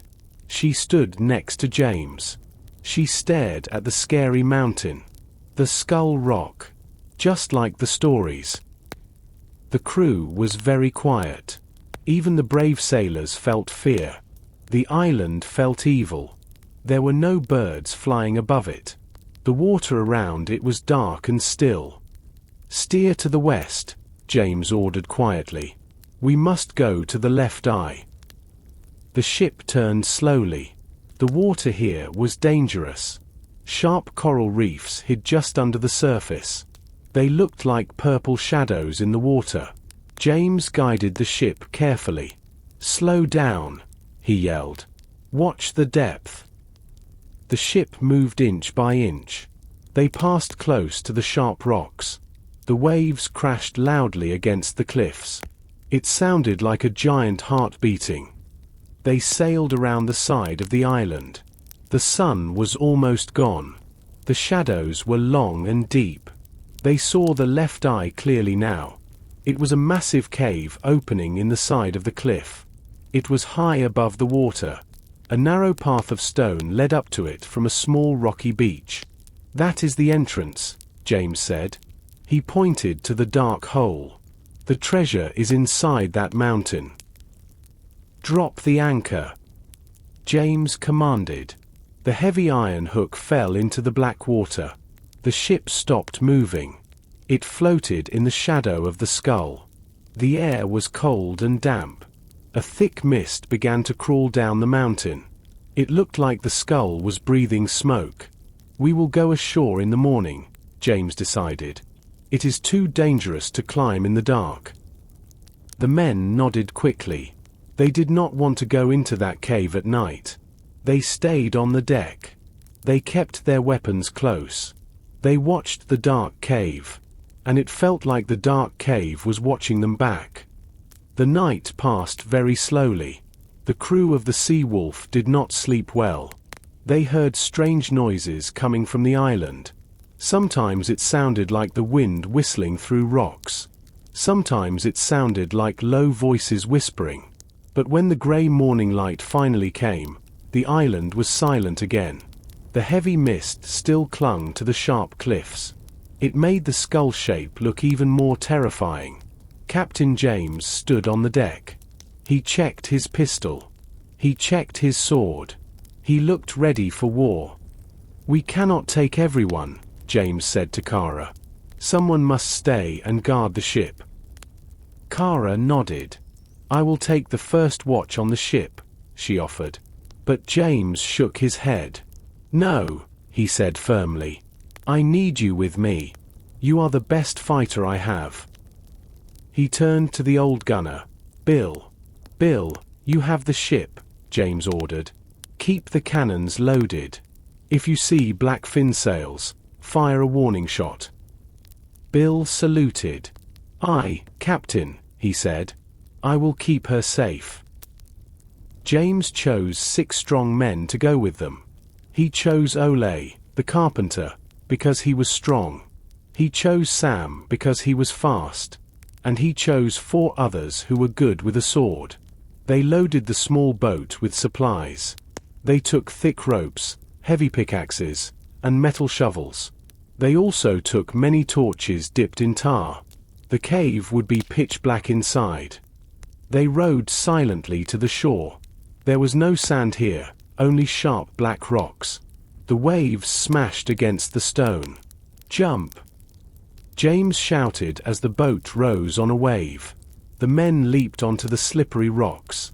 They pulled the boat up high so the tide would not take it. They looked up at the cliff. The path to the left eye was a narrow ledge cut into the stone. It was very steep. A fall from there would mean death. "Stay close to the wall," James warned them. He began to climb. The stone was cold and wet under his gloves. The wind pulled at their clothes. They climbed single file. No one looked down at the crashing water below. They looked only at the boots of the man in front of them. It took an hour to reach the top. Their legs burned with effort. Finally, James pulled himself up onto the flat ledge. He stood in front of the cave. It was massive. The opening was 20 feet high. It looked like the mouth of a giant beast waiting to swallow them. The air coming out of the cave was stale and cold. It smelled like old earth and dead things. The darkness inside was absolute. James took a torch from his pack. He used his flint and steel to make a spark. The spark caught the tar. The torch burst into orange flame. The firelight revealed the walls of the cave. They were wet and shiny. Stalactites hung from the ceiling like stone teeth. "Light your torches," James ordered. One by one, 7 flames lit up the gloom. The men drew their swords. They were nervous. Their shadows danced on the walls like ghosts. "Stay together," James whispered. "The map says the treasure is deep inside, past the Chamber of Echoes." He stepped forward into the black throat of the mountain. The adventure was now underground. The group walked deeper into the mountain. The light from the entrance faded away behind them. Now, there was only the flickering orange light of the torches. The air was thick and heavy. It was hard to breathe. The tunnel was not straight. It twisted and turned like a snake made of stone. The walls were wet with slime. Large black beetles scurried away from the light. The sound of the sailors' boots on the stone floor was loud. After 20 minutes, the narrow tunnel opened up. They stepped into a massive cavern. It was so big that the torchlight did not reach the ceiling. "Halt," James whispered. His voice did not stop. It bounced off the walls. The sound repeated again and again, getting quieter each time. "This is the Chamber of Echoes," Kara said softly. Her whisper sounded like a shout. James put a finger to his lips. "We must be very quiet," he mouthed to the men. "Loud noises might cause the rocks to fall." The men looked up at the darkness above them nervously. They walked on their toes now. They tried to be as light as feathers. In the middle of the room, there was a deep, black chasm. A giant crack in the floor of the cave. It was too wide to jump across. James walked to the edge and looked down. He dropped a small pebble. He waited. He heard nothing. The hole was bottomless. Spanning the gap was an old bridge. It was made of thick ropes and wooden planks. But it was very old. The wood was grey and looked rotten. The ropes were frayed. It swung gently in the draft from the deep pit. "We have to cross," James whispered. He tested the first plank with his boot. It creaked loudly. The sound echoed around the room like a ghost groaning. "One at a time," James ordered. "I will go first." He stepped onto the bridge. He held the rope handrails tight. He moved slowly. The bridge swayed under his weight. Dust fell from the rotting wood. He took a step. Then another. He did not look down. He looked only at the other side. Halfway across, a plank cracked under his foot. Snap! His leg fell through the hole. The men gasped. James caught himself on the ropes. He pulled his leg out quickly. His heart was pounding. He took a deep breath and continued. Finally, he stepped onto solid rock on the other side. "Come across." James signaled. Kara went next. She was light and fast. She crossed the bridge without a sound. Then came Ole. He was heavy, and the bridge groaned in protest. But he made it. Finally, it was Sam's turn. He was shaking with fear. He walked like a robot. In the middle, he froze. He looked down into the black nothingness.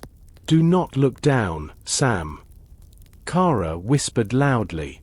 "Look at me." Sam looked at her. He took a shaky step. Then he ran the last few meters. He collapsed on the safe side. They were all across. But the bridge behind them looked ready to break. The group left the terrifying Chamber of Echoes behind. They walked into a new tunnel. This one was very different. It was not a rough natural cave. The walls were smooth and flat. Someone had cut the stone with tools a long time ago. The floor was paved with square blocks. It felt like walking into a temple. The air was still and dry. The torches flickered in the darkness. "We are getting close," James whispered. He could feel it. The architecture meant that this place was important. Suddenly, the tunnel ended. They stood in front of a solid stone wall. It blocked their path completely. A dead end. Sam asked. His voice was full of disappointment. "We walked all this way for a wall." James shook his head. "No," he said. "Look closer." He held his torch high. The light revealed a huge carving on the wall. It was a giant relief of a human skeleton. It was holding a shield and a sword. The head of the skeleton was a large skull. It stared down at them with hollow stone eyes. "It is a door," Kara said. She touched the cold stone. "But there is no handle. There is no keyhole." The men looked for a lever or a button. They pushed on the stones. Nothing moved. The wall was solid. "Think, Captain," Kara said. "The map." James pulled out the map again. He looked at the charcoal star he had drawn. "The star in the left eye," he muttered. He looked up at the giant stone skull. "The left eye," James repeated. He reached up. He was tall, but the skull was high. He had to stand on his toes. He touched the stone socket of the skull's left eye. It felt smooth. "Be careful, Captain," Ole warned. "It could be a trap." James hesitated. In pirate caves, the wrong move often meant death. Poison darts or falling rocks were common. But they had no choice. They had to trust the clue. James took a deep breath. He pressed his thumb hard against the back of the stone eye socket. At first, nothing happened. Then, he felt a click. The stone moved inward. Click. A loud grinding sound filled the tunnel. It sounded like heavy stones rubbing together. Dust fell from the ceiling. The men stepped back in fear. They raised their swords. The giant stone wall began to split in the middle. A crack appeared down the center of the skeleton. The two halves of the massive door swung slowly inward. The ancient hinges screamed with the sound of rust and weight. The noise was deafening in the small space. Finally, the doors stopped moving. A dark opening stood before them. James held his torch forward. The light shone into the room beyond. Something glittered in the darkness. It was a sparkle of yellow light. "Gold," Sam whispered. His eyes went wide. "I saw gold." The men pushed forward eagerly. They forgot their fear. They wanted to see the treasure. "Hold!" James ordered sharply. "Do not run. We do not know what is inside." He stepped through the stone door first. He looked around. The room was large and round. In the center, there was a mountain of coins, cups, and jewelry. It shone beautifully in the torchlight. It was the treasure of the lost island. The sight of the gold was hypnotic. It was a mountain of yellow fire in the center of the dark room. There were coins from Spain, France, and England. There were golden cups with red rubies. There were silver swords with diamond handles. The light from the torches reflected off the metal, making the whole room glow. The men stood still for a moment, their mouths open in shock. They had never seen so much wealth in one place. It was enough to buy a kingdom. It was enough to live like kings forever. Then, the spell broke. "We are rich," Sam shouted. He dropped his torch on the floor. He ran toward the pile of gold. He fell onto his knees and dug his hands into the coins. He threw them into the air like water. "Look at this!" Ole yelled. He grabbed a heavy golden crown and put it on his head. The other sailors ran forward too. They laughed and shouted. They stuffed their pockets until they were heavy. They filled their sacks with heavy bars of silver. They forgot about the ship. They forgot about the danger. Captain James did not run. He stood near the entrance. He watched his men with worry. He knew that greed makes men blind. "Hurry," he ordered. "Take only what you can carry and let's go." But the men were slow. They wanted more. James looked around the room carefully.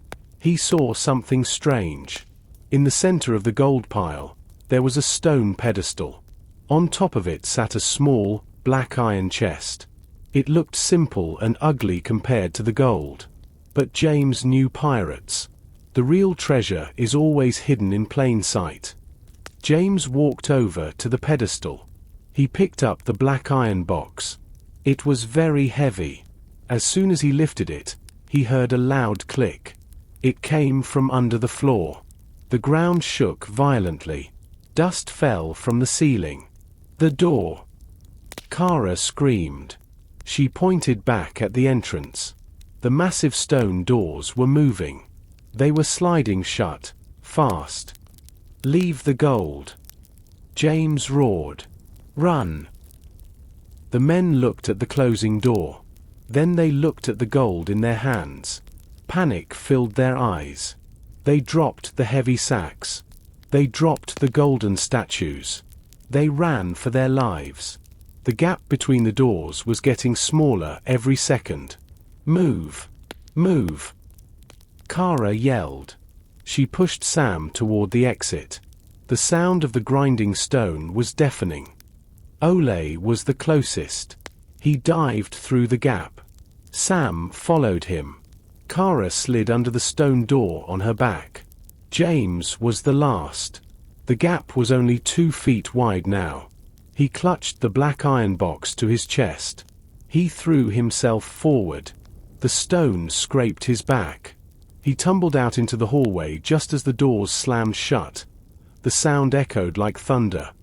The group lay on the floor of the tunnel, gasping for air. They were covered in dust. They were safe, but the mountain of gold was gone, sealed behind the stone wall forever. "We lost it," Sam whispered. He looked ready to cry. He reached into his pocket. He pulled out 3 gold coins. That was all he had left. "We lost it all." James stood up. He dusted off his coat. He held up the black iron box. "Not all of it," he said with a smile. "We have this. And we have our lives." The silence in the hallway did not last long. The ground began to shake again. It started as a low rumble, deep in the earth. Then it became a violent earthquake. The walls of the tunnel shook hard. Dust poured down from the ceiling like rain. Small rocks fell on their heads. "The trap!" James shouted over the noise. Taking the box triggered a collapse. He held the heavy iron chest tight against his body. "Run! We must get out before the mountain buries us." The group scrambled to their feet. They ran back the way they came. The smooth stone floor was cracking. The sound was terrible. It sounded like the bones of the island were breaking. They ran through the dark tunnels. Their torches flickered wildly in the shaking air. Large stones fell behind them, blocking the path to the treasure room forever. There was no going back now. They burst into the Chamber of Echoes. The huge cavern was in chaos. The stalactites on the high ceiling were breaking loose. They fell like stone spears. They exploded on the floor around the sailors. The noise was deafening. The echoes made it sound like the end of the world. "The bridge!" Kara yelled. She pointed to the chasm. The old rope bridge was swinging violently. The earthquake made it dance over the black pit. It looked very weak. "Go!" James ordered. "Do not stop for anything." Ole ran first. The bridge bounced under his heavy feet. He jumped to the other side safely. The other sailors followed him. They were terrified, but the fear of being crushed was stronger than the fear of falling. James was the last one to cross. He stepped onto the swaying wood. He was halfway across when a large rock fell from the darkness above. It hit the main support ropes. Snap! The sound was sharp and loud. The bridge twisted sideways instantly. James lost his footing. He slid toward the edge of the planks. He grabbed a rope with one hand. The black box was in his other hand. He dangled over the bottomless pit. "Captain!" Kara screamed. She lay on her stomach on the ledge. She reached her hand out as far as she could. James swung his body. His muscles burned. The bridge was falling apart. He looked at the black box. He could drop it and climb easily. But he refused. He swung one more time. He threw himself toward the ledge. Kara grabbed his wrist. Ole grabbed Kara's belt. They pulled together. James scrambled over the edge just as the bridge fell into the darkness. The bridge was gone. James lay on the stone floor, gasping for air. He still had the box. "Move," he wheezed. "The roof is coming down." They ran into the final tunnel. They could see the daylight ahead. It was a small white circle. It was the exit. They ran toward the light. The mountain roared behind them. They burst out of the cave mouth and onto the ledge. They collapsed on the hard rock, covered in dust and sweat. They were alive. The fresh air felt good in their lungs. But the ground under their boots was still shaking. The whole island was vibrating like a huge drum. "To the boat!" James shouted. He tied the heavy iron box to his back with a thick rope. He needed both hands free for climbing. Go carefully, but go fast. They started the steep descent. The narrow path was even more dangerous now. Loose stones slipped under their feet with every step. They tumbled down into the crashing waves below. Halfway down, a huge boulder broke loose high above them. "Look out!" Ole yelled. The rock crashed onto the path just behind Sam. It took a large piece of the rocky ledge with it. Sam pressed his back against the cliff wall. His face was white with terror. He looked at the empty space where the path used to be. "Keep moving." Kara urged him. "Do not freeze now." They scrambled down the rest of the cliff like spiders. They jumped the last few feet onto the black rocky beach. The tide had risen while they were inside. The small boat was floating in the shallow water. It bumped against the rocks. "Get in," James ordered. They waded into the surf. The water was cold, but it woke them up. They climbed into the wooden boat and grabbed the oars. "Row," James commanded. "Get us away from these cliffs." The men pulled with all their remaining strength. The boat shot forward over the waves. They were 200 meters away from the shore when a massive sound tore the air.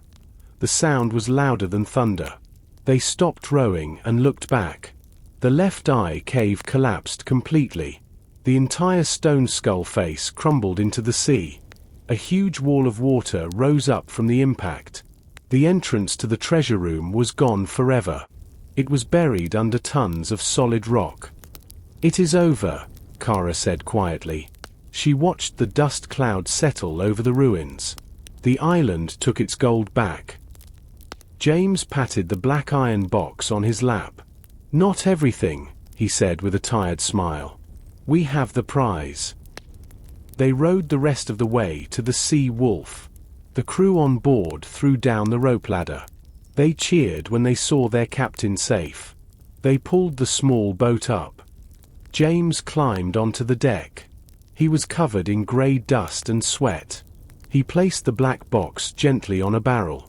He took a deep breath. He was ready to sleep for a week. But Bill, the old gunner, walked up to him. Bill did not look happy. He looked very worried.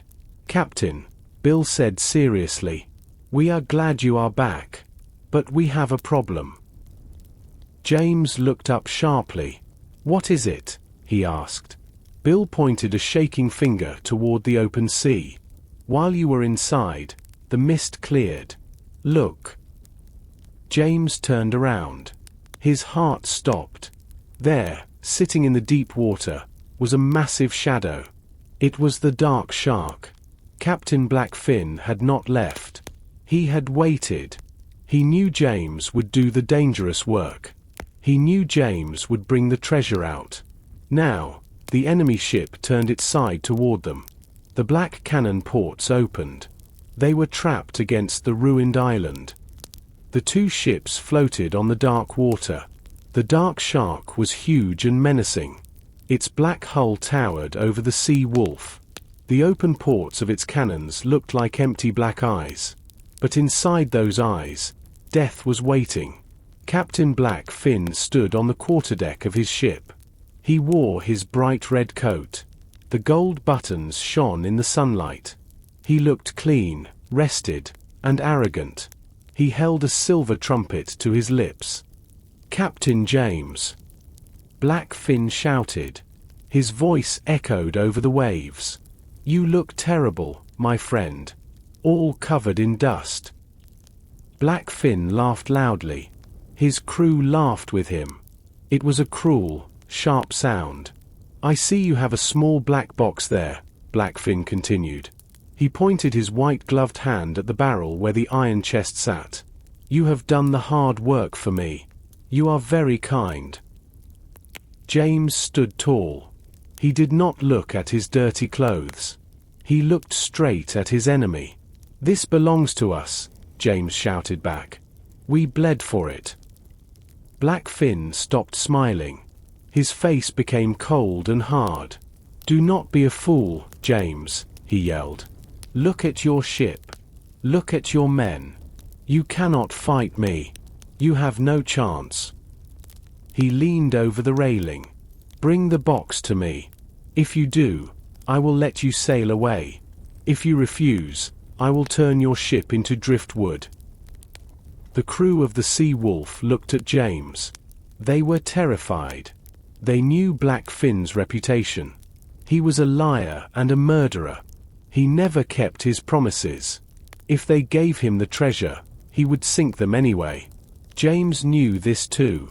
He looked at Kara. She had her hand on her sword. She gave him a small, fierce nod. She was ready to die fighting.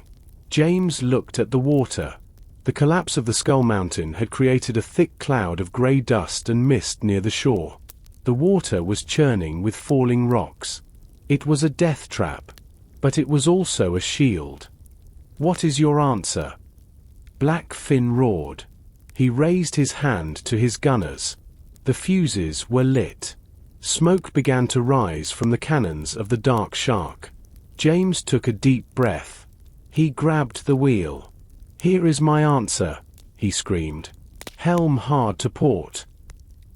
The crew was shocked. Port meant turning toward the island, toward the falling rocks and the dust cloud. "Are you crazy?" Sam yelled. "Trust me." James roared. He spun the wheel violently. The Sea Wolf leaned sharp to the left. "Fire!" Blackfin shouted in rage. The cannons of the Dark Shark exploded. The iron balls flew through the air, but because the Sea Wolf had turned suddenly, the aim was off. The balls splashed into the water on the right side of the ship. Huge geysers of water soaked the deck. Into the mist. James ordered, "Full sail." The wind caught the canvas. The ship shot forward, straight into the grey cloud of dust and debris where the island used to be. They disappeared from Blackfin's sight. They were sailing blind into a field of rocks. The world turned grey instantly.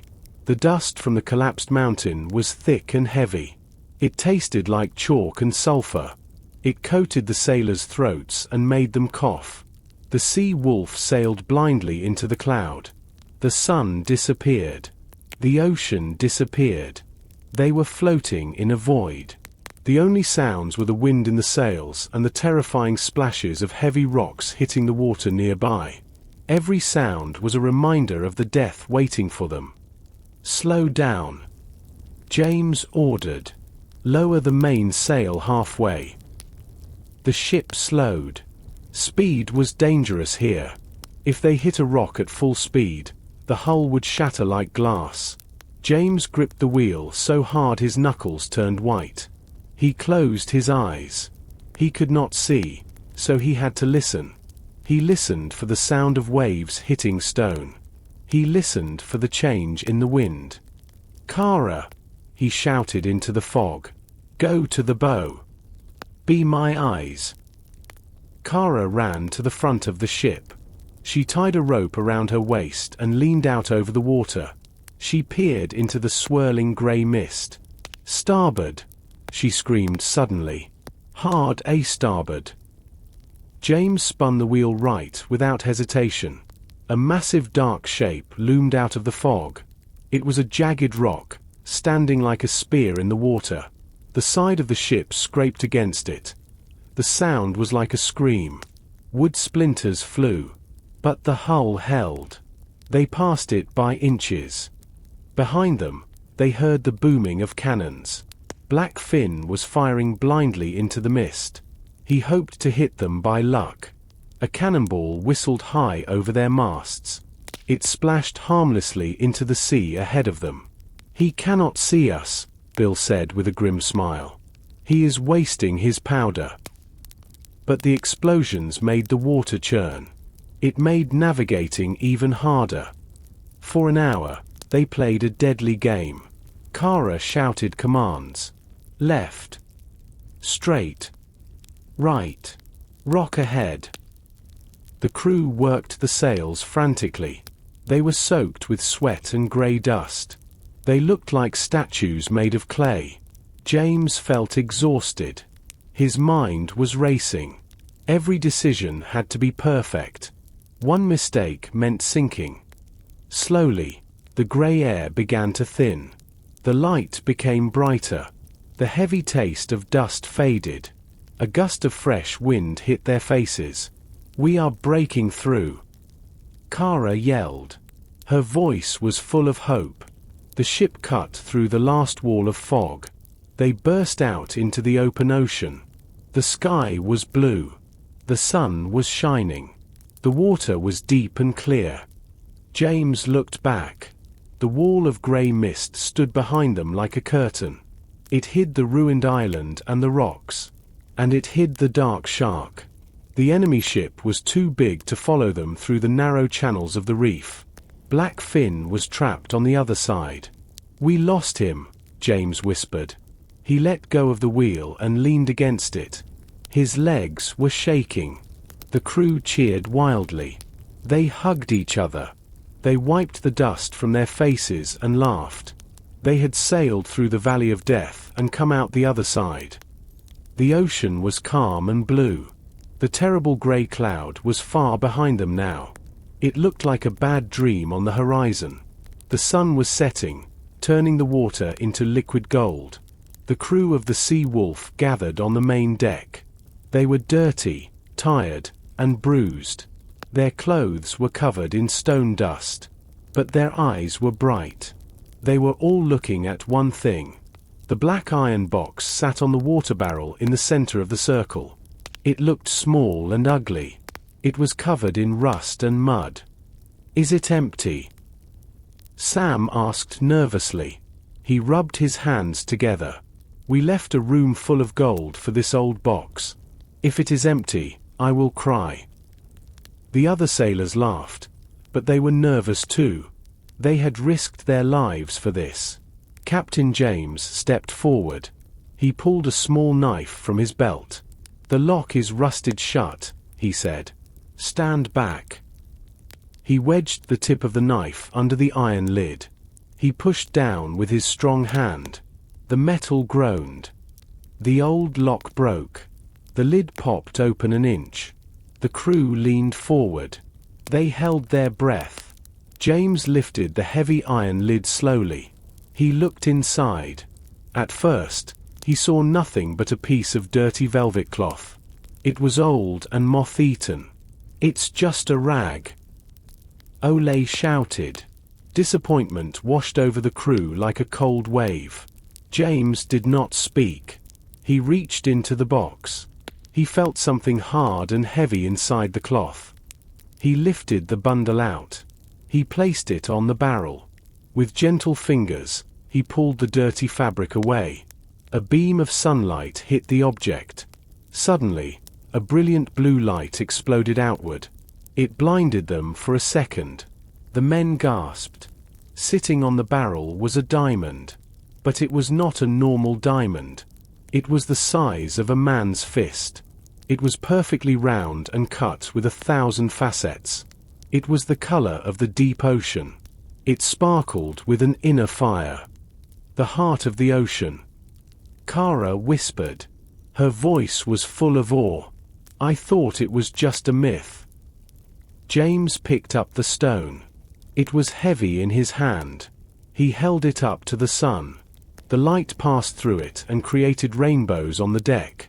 This single stone, James said quietly, is worth more than 10 ships full of gold. It is worth a kingdom. The men stared at the gem. They could not believe their eyes. They were not just rich. They were the richest men in the Caribbean. We are kings. Sam shouted. He threw his hat into the air. The crew cheered wildly. They hugged each other. They danced on the deck. All the pain, the fear, and the hard work were forgotten. They had won. James waited for them to calm down. He put the diamond back into the box and closed the lid. Listen to me, he said seriously. The men went quiet. This stone is our future. We will sell it in the capital. We will divide the money equally. Every man here will have a house, land, and peace. He looked at them with pride. You are a good crew. You fought brave and hard. You deserve this. To Captain James. Ole shouted. To the Sea Wolf. The men cheered again. James walked to the wheel. He looked at the compass. Set a course for home, he ordered. We have a long journey, but we are going back as heroes. The ship turned toward the north. The sails caught the evening wind.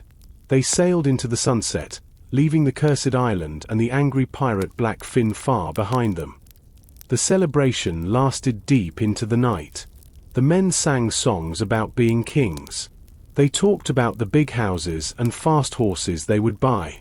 They were drunk on happiness. But when the sun rose the next morning, the party was over. The reality of their escape hit them hard.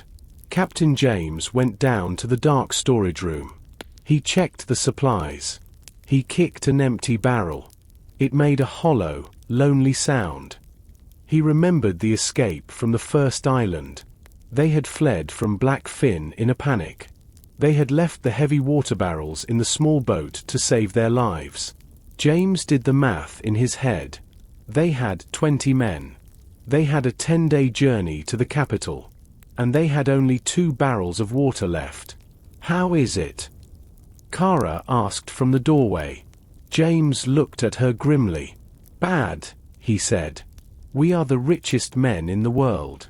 But we might die of thirst before we spend a single coin. James walked up to the main deck. The morning sun was already hot. It beat down on the wooden planks. The ocean looked endless and salty. It was a cruel joke. Water was everywhere, but not a drop to drink. Listen to me. James shouted. The crew stopped working. They saw the serious look on his face. The smiles disappeared. We are short on water, James announced. We must ration. 1 cup per man, per day. The men groaned. They licked their dry lips. The thought of the gold made them happy, but the thought of thirst made them afraid. The days passed slowly. The heat was terrible. The wind died down, and the ship moved very slowly. The deck was hot enough to cook food on. The men stopped singing. They stopped talking about the future. They sat in the shade of the sails. They saved their energy. They dreamed of cold rivers and rain. The diamond sat in the black iron box in the captain's cabin. It was cold, blue, and beautiful, but it could not wet a dry throat. Sam lay on a coil of rope. His face was red and peeling from the sun. I would trade my share of the treasure for a bucket of cold water, he whispered. The other sailors nodded. Gold means nothing to a dead man. On the 4th day, the last barrel was almost empty. James stood at the wheel. His throat felt like sandpaper. He felt dizzy. He scanned the horizon desperately. He looked for dark clouds. He looked for a green island. He saw nothing but blue sky and blue sea. "Captain," the lookout croaked from the crow's nest. His voice was weak. "Sail to the east." James grabbed his spyglass. His hands shook slightly. He focused the lenses. It was a white speck in the distance. It grew larger. It was not a warship. It was not a pirate ship. It was a fat, slow merchant ship. It was likely carrying spices and tea. "Signal them," James ordered. "Raise the white flag. We need to trade." Kara ran to the flag box. She hoisted the white cloth up the mast. It hung limp in the still air. But the other ship saw it. It changed course. It began to move toward them. James felt a mix of relief and worry. A merchant ship meant water. But strangers were dangerous. "Hide the box," James whispered to Kara. "Hide it well. To them, we are just poor, thirsty sailors. Do not mention the diamond." Kara nodded and ran to the cabin. The merchant ship drifted closer. Its crew lined the railing, watching silently. The two ships drifted side by side in the calm water. The merchant ship was called the Good Fortune. It was a wide, heavy ship with clean white sails. It smelled of cinnamon and tea. The crew of the merchant ship looked down at the Sea Wolf. They held muskets in their hands. They were nervous. In these waters, a strange ship usually meant pirates. Captain James stood on the railing. He held his hands up high to show he had no weapons. "We mean you no harm," he shouted. His voice was dry and cracked. "We are out of water." A man walked to the railing of the Good Fortune. He was short and round. He wore a fine green coat and a powdered wig. He looked like a man who never missed a meal. It was the merchant captain. He looked at the dirty, sunburned crew of the Sea Wolf with disgust. "You look like beggars," the merchant sneered. "Why should I help you?" James swallowed hard. He had to be polite. He needed water to save his men. "We were caught in a storm," James lied smoothly. "We lost our supplies. We have money to pay." The merchant's eyes lit up at the word money. "Greed is a language everyone speaks. Show me," the merchant demanded. James turned to Sam. He remembered the 3 gold coins Sam had saved from the treasure room. It was all the personal wealth Sam had left. James looked at the young sailor. "Sam," he said softly, "I need the coins." Sam looked at the merchant. Then he looked at his thirsty friends. He reached into his pocket. He pulled out the 3 heavy Spanish doubloons. They shone brightly in the sun. Sam sighed and put them in James's hand.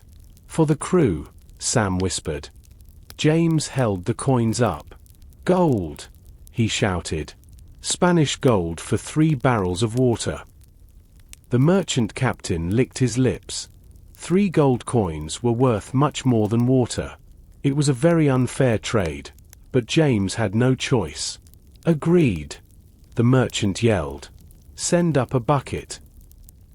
The sailors on the Good Fortune lowered a rope. James put the coins in a small bucket. They pulled it up. The merchant bit one of the coins to make sure it was real. He smiled. "Excellent," he said. "Lower the water." His crew rolled 3 heavy barrels to the side. They used a crane to lower them down to the Sea Wolf. As soon as the barrels touched the deck, the merchant ship began to sail away. They did not want to stay near these desperate men. The Good Fortune caught a breeze and moved east. James did not care. He turned to the barrels. "Open them," he ordered. Ole used a hammer to open the lid. The water inside was clear and cool. "Line up," Kara shouted. She held a metal cup. She dipped it into the barrel. She gave the first cup to Sam. "You paid for it," she said with a smile. You drink first. Sam took the cup. His hands were shaking. He drank slowly. He closed his eyes. It tastes like heaven, he whispered. One by one, the crew drank. The cool liquid soothed their burned throats. Life returned to their bodies. Their eyes became bright again. They were poor again, having lost their loose gold. But they had the water, and they had the hidden diamond. They were going to make it home. The water saved them. The crew of the Sea Wolf was happy again. They sat in the shade, drinking their rations slowly. They made jokes about the fat merchant captain. He thinks he robbed us, Sam laughed. He took 3 gold coins for water. But we have the heart of the ocean. The men nodded and smiled. They felt like they had a secret joke. They touched the pockets where they imagined the money from the diamond would go. They felt safe. But Captain James did not smile. He stood at the back of the ship. He watched the white sails of the Good Fortune disappear into the distance. Something felt wrong. James touched the handle of his sword. The ocean was too quiet. The deal with the merchant had been too easy. You look worried, Captain, Kara said. She stood beside him. She looked stronger now that she had water.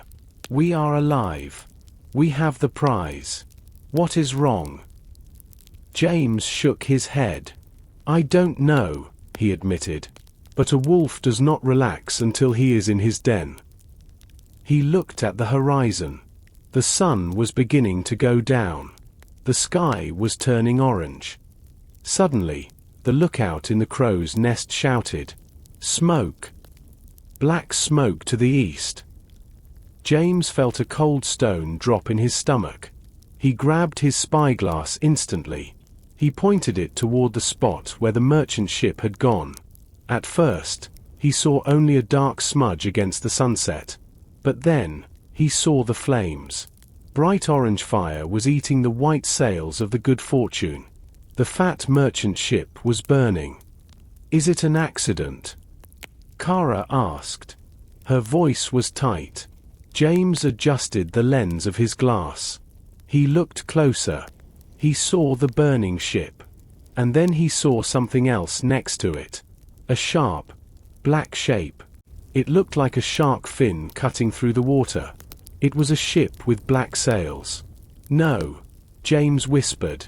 It is not an accident. It is murder. He lowered the glass. His face was pale. Blackfin found them. The crew gathered at the railing. They watched the distant fire in silence. The mood changed from joy to fear in 1 second. Why did he attack a merchant ship? Sam asked. He wants the cargo, Ole suggested. Tea and spices. James shook his head. Blackfin is hunting us, James said grimly. He is checking every ship in the area. He is asking questions. James looked at Sam. The merchant captain saw us, James said. He saw that we were alive. And he saw that we had Spanish gold coins. Sam's eyes went wide. The coins, Sam whispered. They were from the treasure room. James nodded. If Blackfin captures the merchant captain, he will make him talk. He will learn that beggars in a damaged ship paid with ancient gold.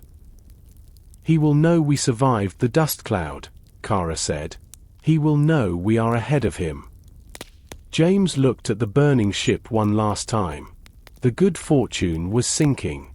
The innocent merchants were paying the price for meeting the Sea Wolf. We have lost our head start, James ordered. Full sail. We must reach the jagged coast before he catches us. If he finds us in open water, we are dead. The sailors ran to the ropes. They looked back at the smoke with fear. The hunter was back on the trail. The night was long and full of terror. The crew of the Sea Wolf did not sleep. They watched the dark horizon behind them. The fire of the merchant ship had burned out hours ago. Now, there was only darkness.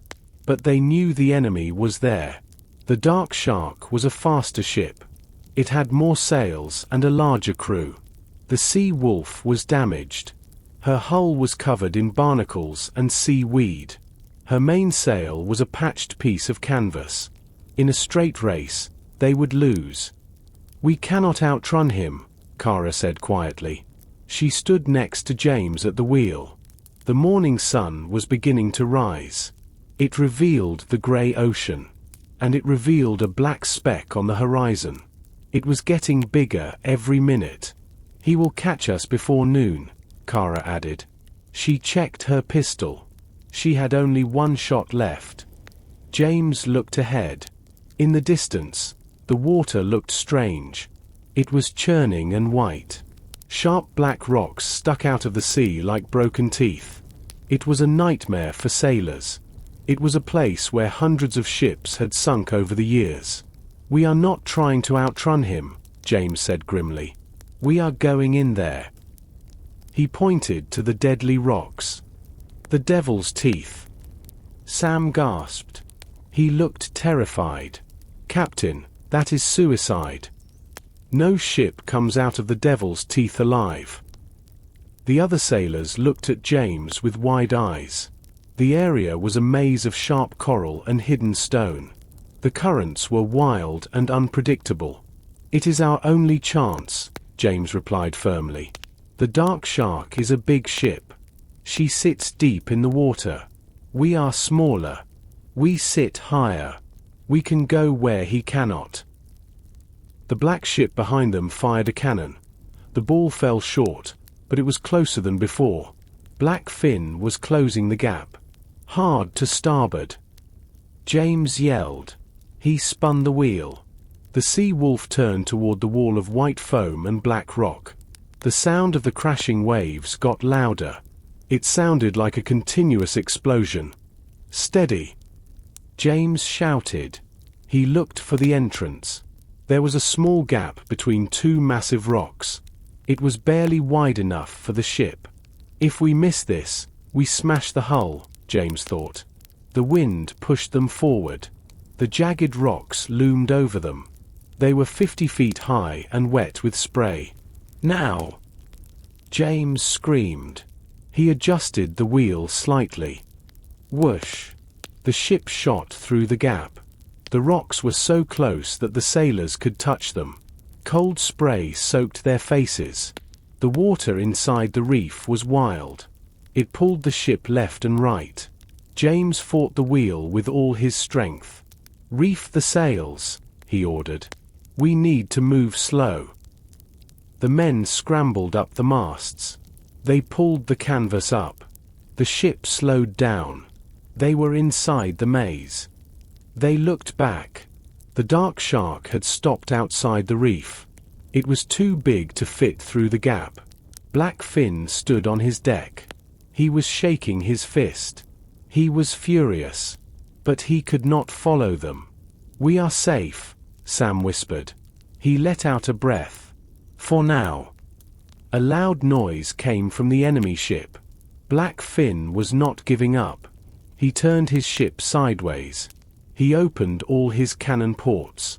He was going to fire a full broadside into the rocks. He wanted to destroy the Sea Wolf from the outside. "Get down!" James roared. "Take cover!" 12 cannons fired at once. The air filled with smoke and iron. The air exploded around them. The sound was deafening. 12 iron cannonballs slammed into the towering black rocks of the Devil's Teeth. They did not hit the ship directly, but they hit the stone walls protecting it. The impact shattered the ancient coral and rock. Huge chunks of stone broke off the cliffs. They fell toward the deck of the Sea Wolf like a deadly rain. "Cover your heads!" James screamed. He crouched low behind the heavy wooden wheel. A piece of rock the size of a water barrel smashed into the railing. The wood splintered instantly. Smaller stones rained down on the sailors. They sounded like hail hitting a tin roof. Dust and white powder filled the air. The water around the ship boiled with falling debris. A cannonball hit the water just 10 feet from the hull. The explosion of water rocked the ship violently to the side. "Hold on!" Kara yelled. She grabbed a rope to keep from being thrown overboard. "We cannot stay here." James roared. "He is turning the rocks into weapons against us." Another volley of cannon fire came from the dark shark. Black Fin was reloading fast.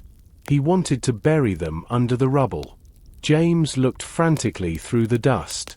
He needed cover. He saw a massive, hook-shaped rock formation deeper in the maze. It was thick and tall. It would block the cannonballs. "Get to the hook." James pointed. "If we get behind that, he cannot hit us." The crew scrambled to their feet. They ignored the falling stones. They pulled the ropes. The ship turned slowly. The current here was wild and angry. The explosions made the waves unpredictable. The ship bucked like a wild horse. The sharp rocks of the reef scraped along the side of the hull. It was a terrible sound, like the ship was screaming in pain. "Push her through." James gritted his teeth. He felt the vibration of the scrape in his hands. "Don't break. Please don't break." A third volley fired. The balls whistled overhead. One clipped the top of the main mast. It took a bite out of the wood, but the mast stood firm. Then, the Sea Wolf slipped behind the massive hook rock. Suddenly, the noise stopped. The cannonballs hit the other side of the hook rock. The stone absorbed the blows. The ship glided into a pocket of calm water. The wind was blocked here. The sails went limp. The ship drifted to a halt in the shadows of the towering cliffs. They were safe from the guns. The crew fell to the deck. They were covered in white stone dust. They looked like ghosts. Sam sat up and checked his arms. He had cuts and bruises, but he was alive. "Is it over?" he whispered. James let go of the wheel. His hands were cramping. "The shooting is over," James said quietly. "He cannot see us, and he cannot hit us here." Kara walked to the railing. She looked at the water. It was dark and deep. "We are safe from Black Fin," she said. "But look around, Captain." James looked. They were in the center of the Devil's Teeth. Sharp rocks surrounded them on every side. There was no clear path forward, and the way back was blocked by the enemy. "We are not dead," James said, "but we are trapped in a stone cage." The sun reached the highest point in the sky. It shone down on the jagged black rocks of the Devil's Teeth. The heat was trapped inside the stone walls. It felt like an oven on the deck of the Sea Wolf. The cannon fire had stopped hours ago. The silence was worse than the noise. It was a heavy, waiting silence. Black Fin knew his prey was trapped. He did not need to waste gunpowder. He just had to wait for them to starve or come out. Captain James climbed the main mast. He looked over the top of the hook rock. He could see the masts of the Dark Shark sitting just outside the entrance of the reef. The enemy ship was anchored. They were fishing. They looked relaxed. They were enjoying the siege. James gritted his teeth. "He is playing with us," James whispered to himself. "He knows we have no way out." James climbed down to the deck. The crew looked at him with hopeful eyes. "Is he gone?" Sam asked. James shook his head. "No. He is waiting." The men looked down at their boots. The joy of the diamond was gone. Now they felt like prisoners. "We cannot stay here," Kara said. She was looking at the water. "The tide is going out. In a few hours, the water level will drop. The sharp rocks will tear the bottom of the ship." James looked at the waterline on the cliff. She was right. The wet mark showed that the water would drop by 3 feet. The Sea Wolf needed deep water. If the tide went out, they would be grounded on the sharp coral. They would be stuck fast. "We have to move," James said. "But we cannot go back." He turned to the bow of the ship. He looked deeper into the maze of rocks. "We must go forward." "Forward?" Ole asked. He scratched his beard. "Captain, look at it. It is a wall of stone. There is no path." James looked at the twisting channels of water between the cliffs. The current was swirling and foaming. It looked impossible. "There is always a path," James insisted. "Kara, take the longboat. Take Sam. Row ahead and find a channel. We need water deep enough for the hull." Kara nodded. She did not argue. She grabbed a long wooden pole to test the depth. "Come on, Sam," she said. They lowered the small boat into the dangerous water. The current grabbed it immediately. They had to fight with the oars to keep it straight. They disappeared around a bend in the rock wall. James waited on the deck. He counted the minutes. 10 minutes. 20 minutes. He paced back and forth. If they lost the longboat, they would be blind. Finally, after 30 minutes, the small boat appeared again. Kara and Sam were rowing hard against the current. They looked exhausted but excited. They pulled up to the ship. "Captain!" Kara shouted. "We found something." About 200 meters ahead, there is a narrow canyon. The water is fast, but it is deep. James leaned over the railing. "Does it lead to the open sea?" he asked. Kara wiped sweat from her face. "I think so," she said. "We could hear the ocean waves on the other side." "But Captain..." She hesitated. "What is it?" James asked. Kara looked serious. "It is very narrow. And there is a drop. The water rushes down like a river. If we enter it, we cannot stop. The current will take us." James looked at the tide dropping on the rocks. He looked at the blocked exit behind them. He had no choice. "We take the ride," James ordered. "Raise the anchor. Man the helm. We are going through." The anchor came up dripping with black mud.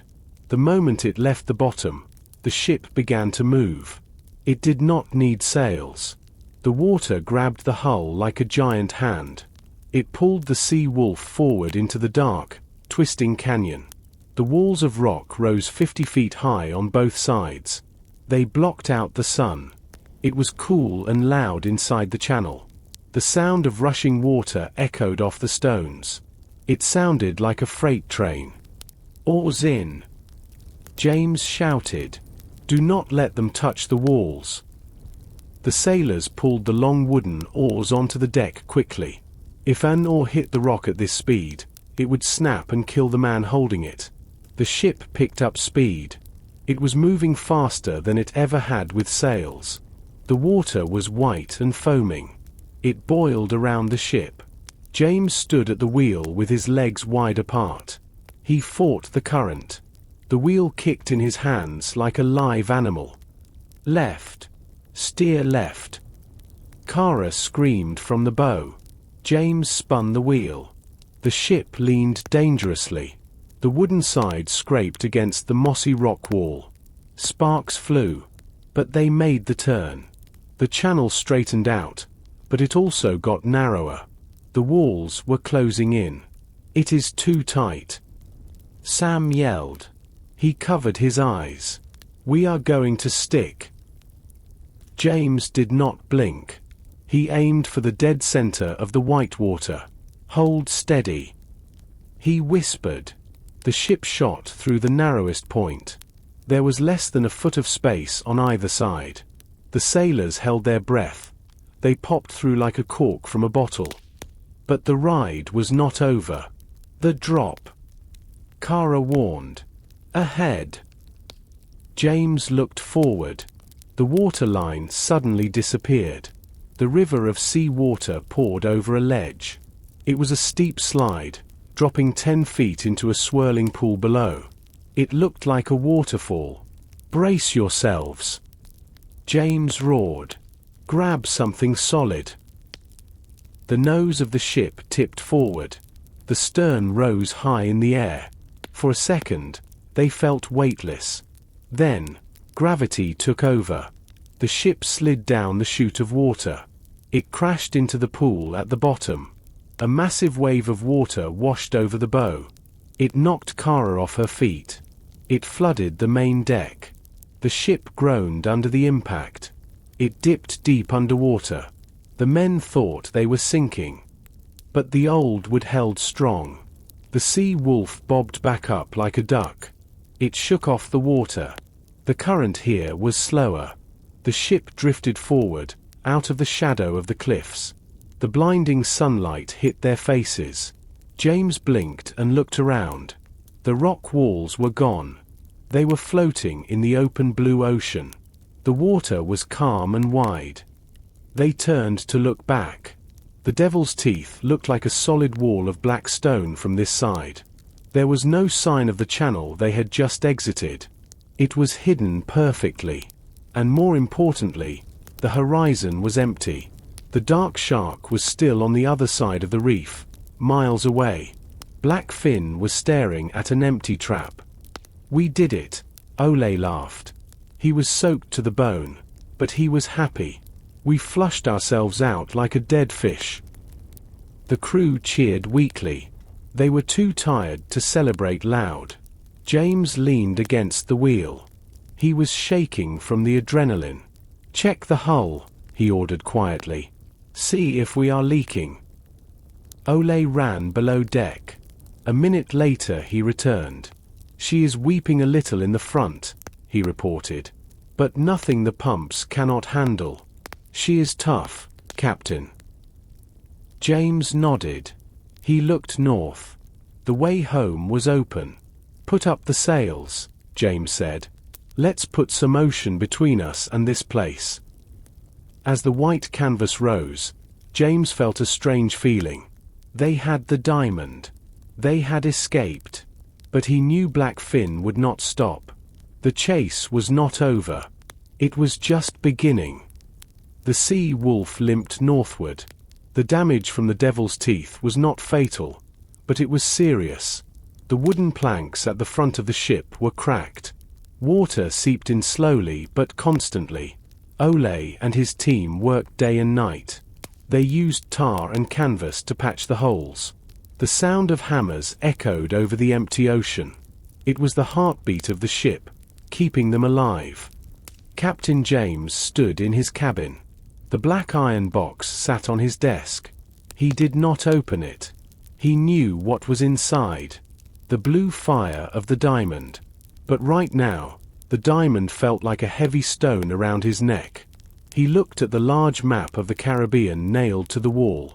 He measured the distance with a brass compass. He frowned. He measured again. The result was the same. We have a problem, James said. Kara was sitting in the corner, cleaning her pistol. She looked up. We are floating, Captain. We have water. We have the treasure. What is the problem? James tapped the map with his finger. Speed, he said simply. The Dark Shark is a warship. It is longer and has more sails. In the open ocean, Black Fin is twice as fast as we are. Kara stood up and walked to the map. She looked at the red line James had drawn. It showed their path to the capital. We have a head start, she argued. He was stuck behind the reef. James shook his head. It will take him half a day to sail around the Devil's Teeth. But once he is in open water, he will fly. The capital is 5 days away for us. It is only 3 days for him. The room went quiet. The realization hit them cold. They were winning the sprint, but they would lose the marathon. He will not chase us from behind, James explained. He will sail past us. He will wait for us at the entrance to the capital harbor. He will sink us before we ever see the docks.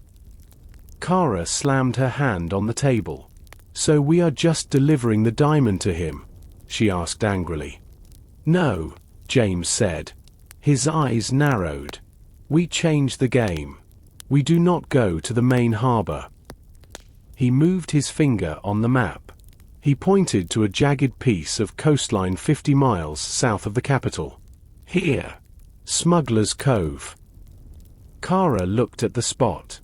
It is a swamp, she said. It is full of mud and mosquitoes. And there are no buyers there. There are no buyers, James agreed. But there is a road. An old trade road that leads through the jungle to the capital. He looked at Kara intensely. We beach the ship. We hide it in the mangroves. We walk the last 50 miles on foot. Kara's eyes widened. Walk. Sailors hated walking. They belonged on the sea. It is the only way, James insisted. Black Finn will be watching the ocean. He will not be watching the jungle. They went up to the deck to tell the crew. The men were tired. Their hands were blistered from the pumps and the oars. When James told them the plan, they groaned. Leave the ship. Sam asked. Captain, she is our home. James nodded. She is hurt, Sam. She needs rest. If we sail her into a fight with Black Finn now, she will sink. We hide her, we sell the stone, and we come back with the best carpenters in the world to fix her. The men looked at the patched hull. They looked at the leaking seams. They knew the captain was right. The Sea Wolf was brave, but she was broken. To the mangroves then, Ole grunted. I hate mosquitoes, but I hate sharks more. James spun the wheel. The ship turned away from the open sea. They headed toward the dark green line of the coast. They were becoming land pirates now. The race was no longer on water. It was on mud and earth. The blue water faded away. The ocean turned a murky, brownish green. The Sea Wolf glided silently into Smuggler's Cove. It was not a welcoming place. Huge mangrove trees grew directly out of the water. Their tangled roots looked like hundreds of wooden snakes twisting together. The air was thick and hot. It smelled of rotting leaves and wet earth. Clouds of mosquitoes buzzed in the air like angry smoke. The sailors slapped their necks and arms constantly. I prefer the cannon fire, Sam grumbled. He swatted a large fly on his cheek. Quiet, James ordered. Sound travels far over water. He guided the ship deep into the shadows. The tall trees blocked out the sun. The ship brushed against the branches. Leaves and spiders fell onto the deck. This is far enough, James whispered. The water here was shallow and still. The ship settled softly into the mud at the bottom. It would not sink, but it could not move. Camouflage her, James commanded. I want this ship to look like an island. The crew went to work. They did not like it, but they knew it was necessary. They cut down large palm fronds and vines. They covered the railings. They draped green moss over the white patched sails. They tied branches to the masts. In 2 hours, the Sea Wolf disappeared. From a distance, she looked just like another clump of trees in the swamp. James stood on the deck one last time. He touched the wooden wheel. It felt warm. Rest now, old girl, he whispered to the ship. Wait for us. He went to his cabin. He took the black iron box. He wrapped it in a thick piece of oilcloth to keep it dry. He put it inside a sturdy leather backpack. He strapped it tight to his shoulders. He checked his pistol. The powder was dry. He checked his sword. It was sharp. Let's go, he said to the crew. They lowered the rope ladder. One by one, they climbed down. They did not land on dry ground. They splashed into knee-deep mud. Squelch. Squelch. The mud was thick and sticky. It tried to pull their boots off. This is disgusting, Ole complained. He pulled his heavy leg out of the slime with a loud sucking sound.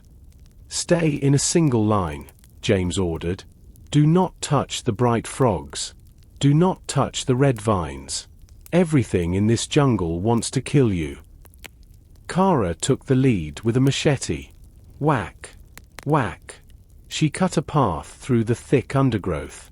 The jungle was a green wall. Ferns as big as tables blocked their view. Vines hung down like ropes. The heat was suffocating. There was no wind here. Sweat poured down their faces. Their clothes stuck to their skin. They marched for hours. The only sound was the heavy breathing of the men and the hacking of the machete. Every shadow looked like a jaguar. Every log looked like a crocodile.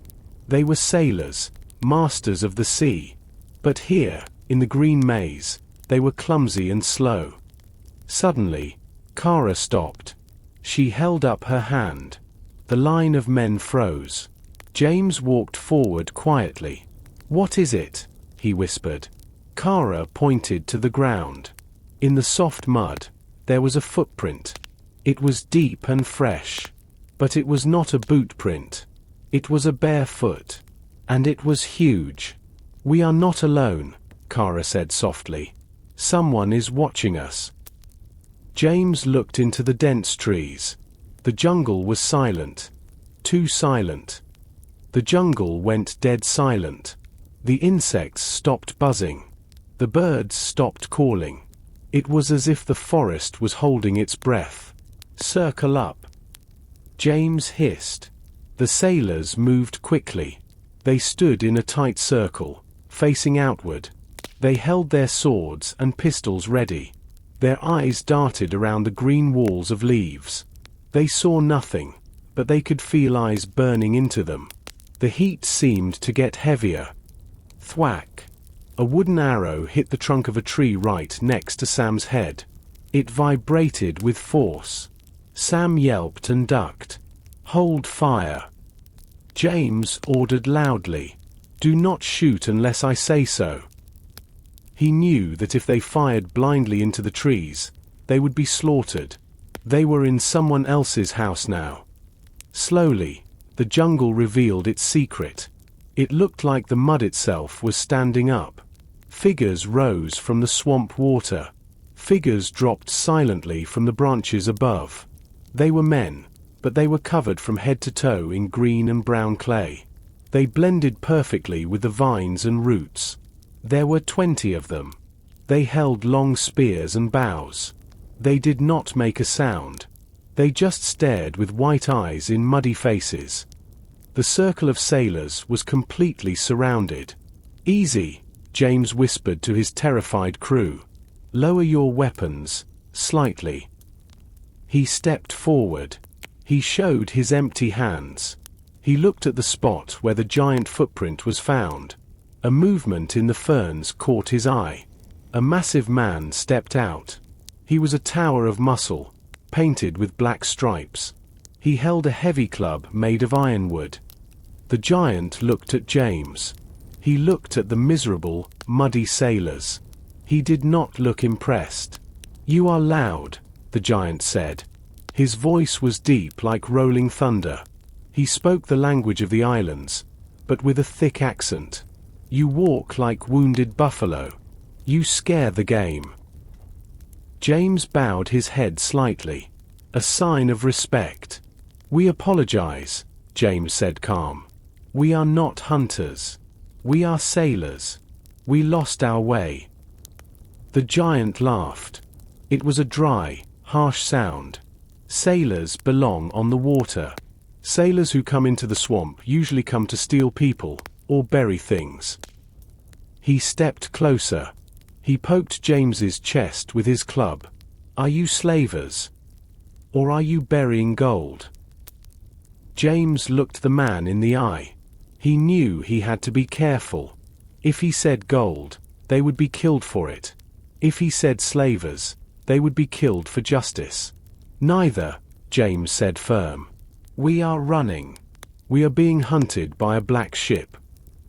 The giant's face changed. The mockery disappeared. His eyes became hard. "The black fin?" he asked. James nodded. He burned a merchant ship yesterday. He is coming this way. The giant spat on the ground. That devil, he growled. His cannons kill the fish. His fires burn the smoke. He is an enemy of the swamp. The giant looked at James with new interest. Any enemy of the black fin is a friend to the mudwalkers. The giant lowered his club. He waved his hand. The painted men lowered their bows. The tension in the air broke. I am Cano, the giant said. I lead this tribe. We are the free people. We answer to no king. James held out his hand. I am Captain James. And we need to get to the King's Road. We must reach the capital. Cano looked at the exhausted crew. He looked at the thick jungle ahead. The road is 2 days' walk for you, Cano said. You will die before you reach it. The swamp will eat you. He turned and signaled to his men. We will guide you. We know the hidden paths. We will get you there in half a day. James felt a wave of relief. Thank you, he said. How can we pay you? Cano looked at the pistol in James's belt. Iron and powder, Cano said simply. Give us 3 fire sticks and powder, and we will carry your heavy bags. James smiled. It was a cheap price for their lives. Deal, he said. He unbuckled his belt. The alliance was made. The mudwalkers moved to the front. Walk where we walk, Cano warned. Step where we step. The mud is hungry today.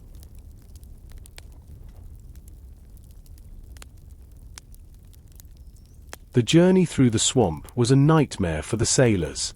For Cano and his mudwalkers, it was a walk in a park. They moved over the roots and through the mud without making a sound. They knew exactly where to step. But for the crew of the Sea Wolf, every step was a battle. Their boots were heavy with clay. They tripped over vines. They fell into holes of stinking water. They breathed in air that felt like hot soup. Keep up. Cano whispered. He did not stop walking. He used his ironwood club to push branches aside. The sun is moving. We must cross the Black River before dark. James adjusted the heavy straps of his backpack. The box with the diamond dug into his spine. His shirt was soaked with sweat. He looked back at his men. They were panting and red-faced. But they kept moving. Fear of Blackfin was a strong motivator. After 2 hours, the dense trees opened up. They stood on the bank of a wide, slow-moving river. The water was black as ink. It was impossible to see the bottom. Bubbles rose to the surface here and there. It smelled of old meat. We cross here, Cano said. He pointed to a line of slippery stones and fallen logs that formed a crude bridge. Be careful, Cano warned. Do not splash.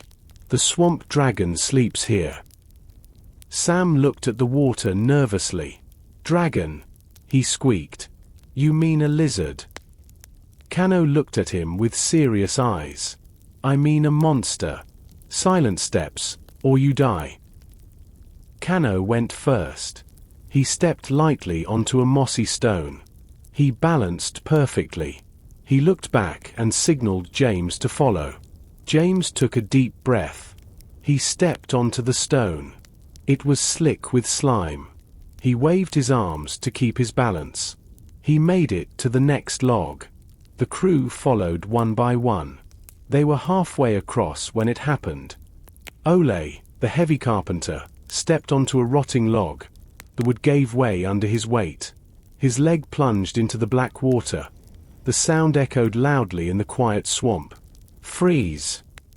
Cano hissed. Everyone stopped.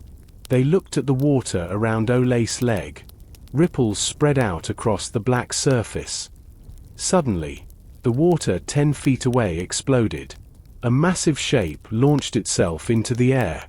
It was a crocodile, but it was the size of a small boat.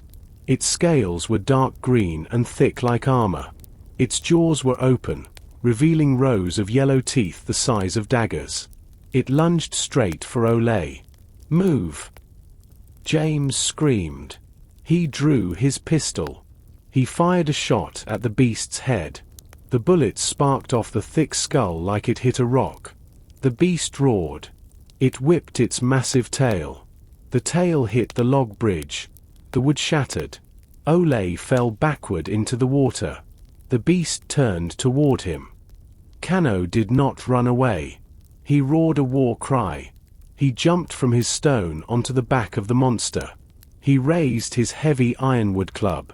He smashed it down with all his strength onto the soft spot behind the dragon's neck. The beast thrashed. It rolled in the water, trying to throw the man off. Kano jumped clear just in time. "Pull him out!" Kano yelled at the sailors. Sam and Kara grabbed Olay's arms. They pulled him out of the mud just as the jaws snapped shut on the empty air. The sound made their blood run cold. The monster hissed, but it was hurt by Kano's blow. It sank back into the murky depths. The black water became still again. They scrambled up the far bank. They collapsed on the solid ground, gasping for air. Olay was shaking. "It tried to eat me," he whispered. "It looked at me like I was a ham."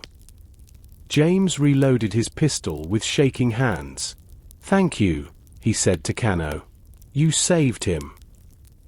Kano wiped slime from his club. He did not smile. He tilted his head. He was listening. "Do not thank me yet," he said softly. "The gunshot. It was loud." James realized his mistake.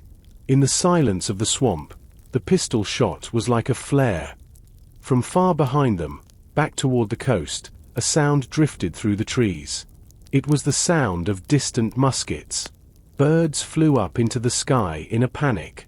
"They heard you," Kano said grimly. "The hunters are coming. Run." The chase was on. It was a race of lungs and legs against bullets and hate. The crew of the Sea Wolf ran through the thick jungle. They did not care about the thorns tearing their clothes.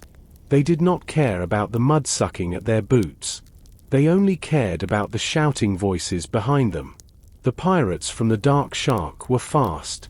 They were fresh. And they were angry. A musket ball flew through the leaves. It cut a thick vine just inches from James's ear. "Faster!" Kano urged them. He moved through the forest like a ghost. He did not break branches. He slipped between them. But the sailors were loud. They breathed like dying horses. "We cannot keep this pace," Sam gasped. He stumbled over a root.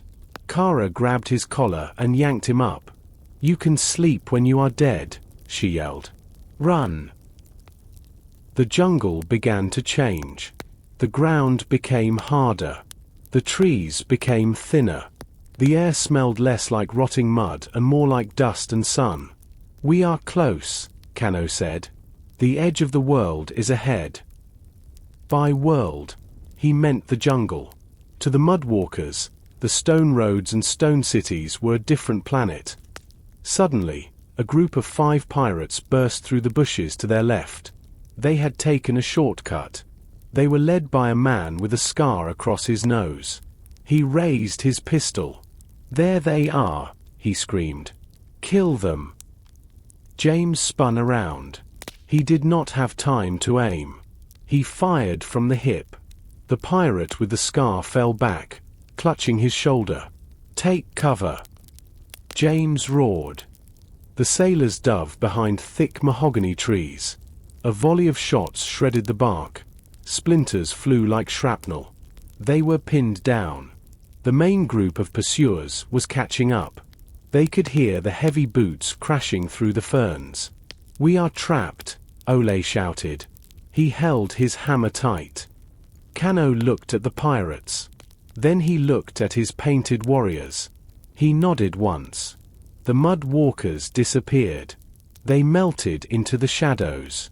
Where did they go? Sam whispered in panic. They left us. But a second later, screams erupted from the pirate group. Silent arrows flew from the canopy above. The pirates looked around wildly. They could not see the enemy. The mud walkers were fighting from the trees. Now! Cano appeared next to James. While they are distracted. Go! James rallied his men. They broke cover and sprinted the last 100 meters. The trees ended abruptly. They stumbled out of the green gloom and into blinding sunlight. They stood on a hard, flat surface. It was grey and warm. It was the King's Road. It was a wide road paved with cobblestones. It cut through the jungle like a grey scar. It led straight to the capital. James fell to his knees. He kissed the hot stones. We made it, he wheezed. He looked back at the tree line. The jungle was a wall of green. The sounds of fighting were fading. The pirates were retreating, afraid of the invisible archers. Cano stepped out of the trees. He did not step onto the road. He looked at the cobblestones with suspicion. This is where we leave you, Cano said. The stone path is not for my people. James stood up. He unbuckled his belt. He handed 3 pistols and a bag of powder to the giant. A deal is a deal, James said. You saved our lives. Cano took the weapons. He looked at James with respect. You run well for a turtle, Cano said with a small smile. Watch your back, Captain. The jungle has eyes, but the city has ears. The stone world is more dangerous than the swamp.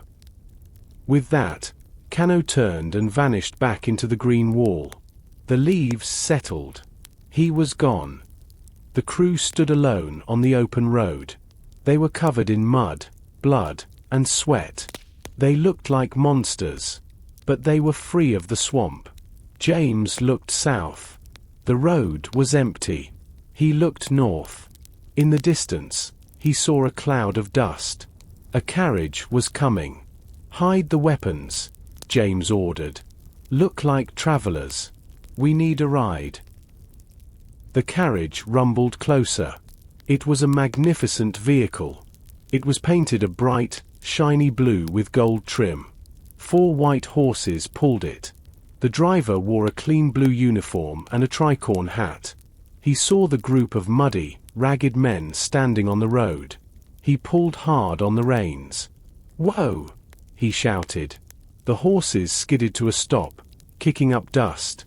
The driver reached for a blunderbuss on the seat next to him.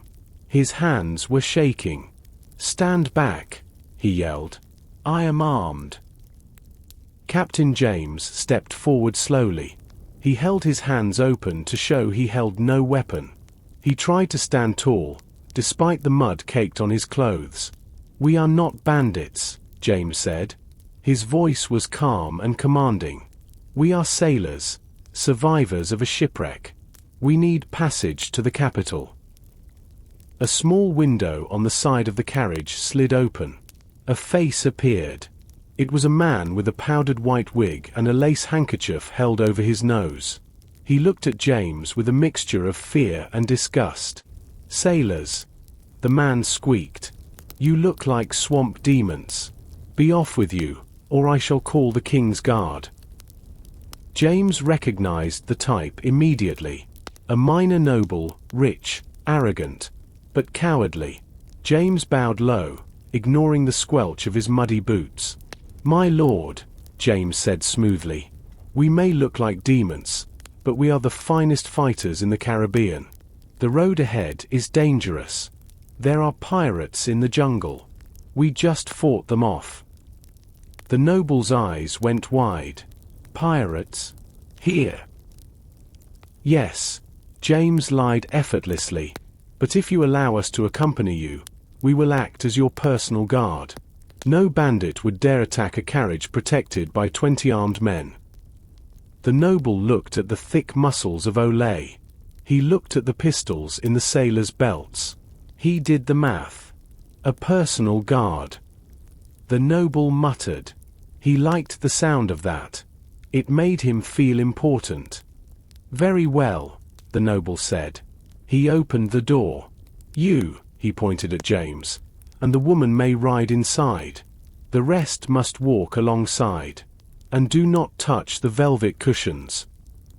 James nodded to his crew. Form up, he ordered. Guard the perimeter. The sailors surrounded the carriage. They looked fierce and dangerous. The driver looked relieved. He snapped the reins.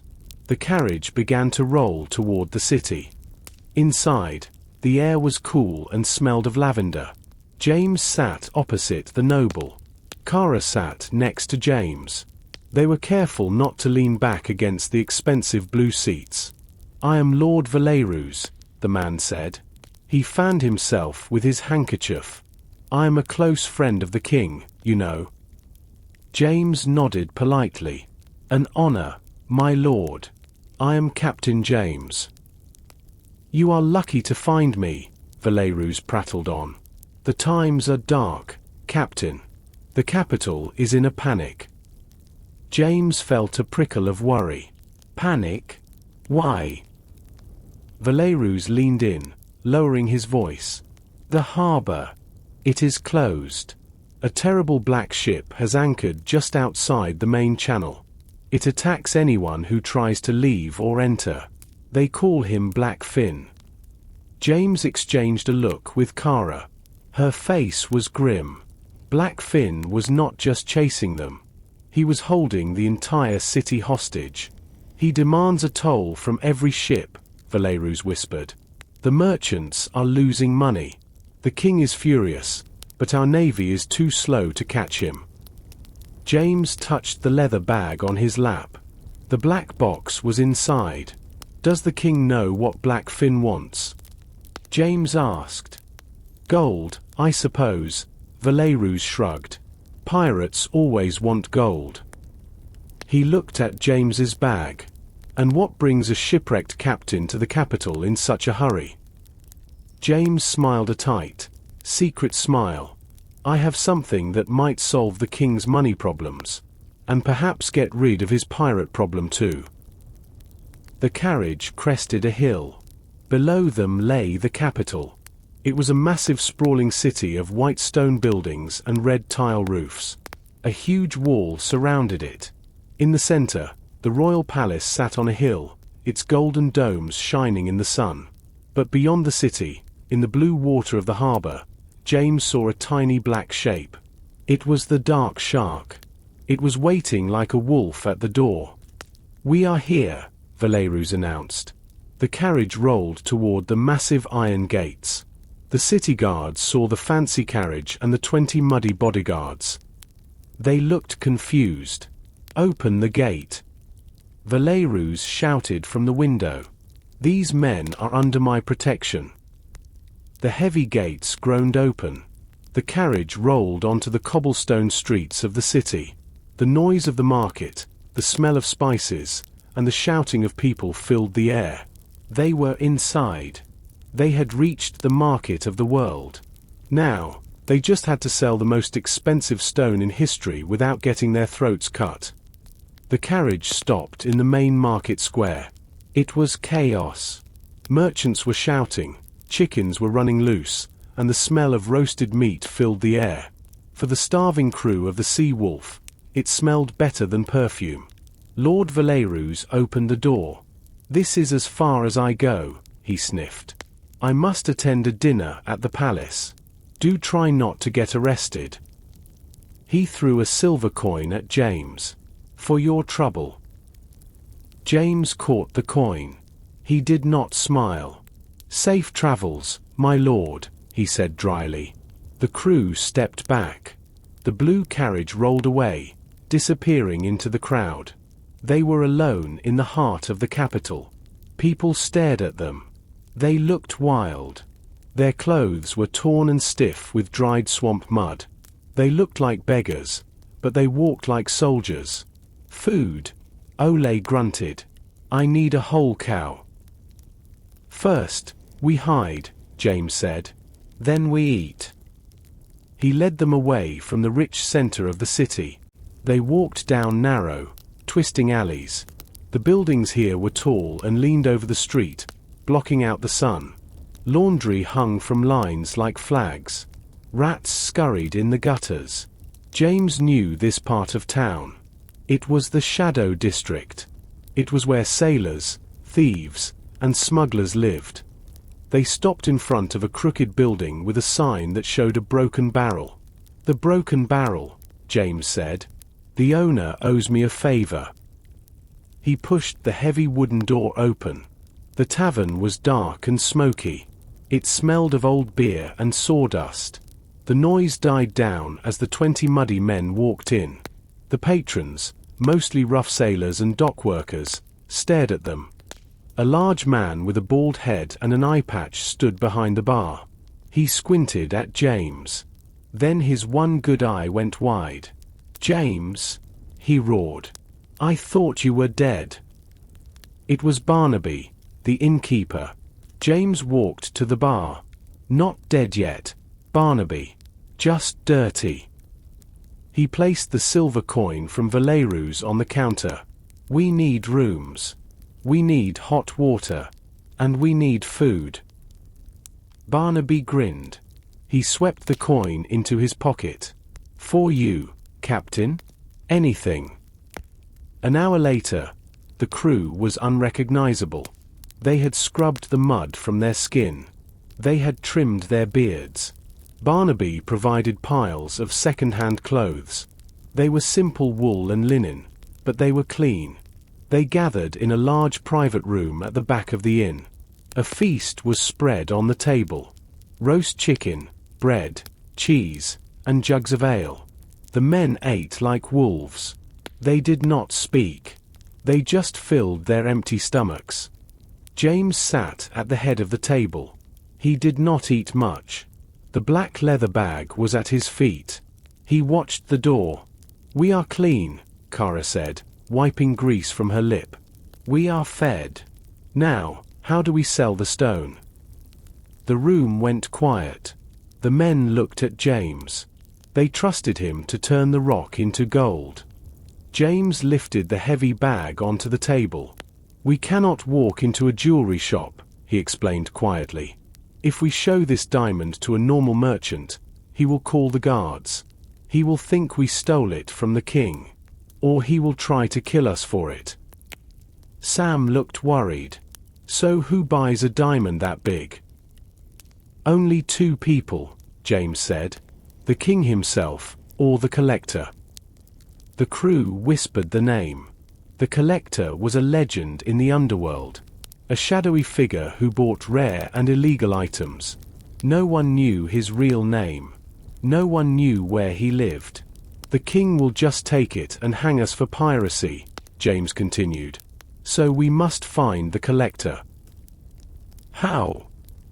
Ole asked. "He is a ghost." James stood up. He put on a long grey coat that covered his sword and pistol. He put a wide-brimmed hat on his head. "I have a contact. A woman named Madame Rose. She knows everything that happens in this city. If anyone knows how to find the collector, it is her." "I will come with you," Kara said. She stood up and grabbed her weapons. James shook his head. "No. A group attracts attention. I go alone. It is safer." He looked at his crew. "Stay here. Do not drink too much. Keep the door locked. Guard the box with your lives." James picked up the black iron box. He took the diamond out and wrapped it in a dirty rag. He put it deep inside his inner coat pocket. He put a heavy stone inside the iron box and locked it again. "Decoy," he whispered to Kara. "If they come for the box, they get a rock." He slipped out the back door into the dark, foggy alley. The sun had set. The city was full of shadows. And James knew that Blackfin spies were likely already hunting for him. Captain James pulled his hat low over his eyes. He walked quickly through the twisting streets of the Shadow District. The fog was thick and yellow. It swirled around his ankles like a living thing. The gas lamps flickered, casting long, dancing shadows on the wet cobblestones. James did not look like a pirate captain. In his long grey coat, he looked like just another poor soul lost in the city. But his hand never left the pistol hidden in his pocket.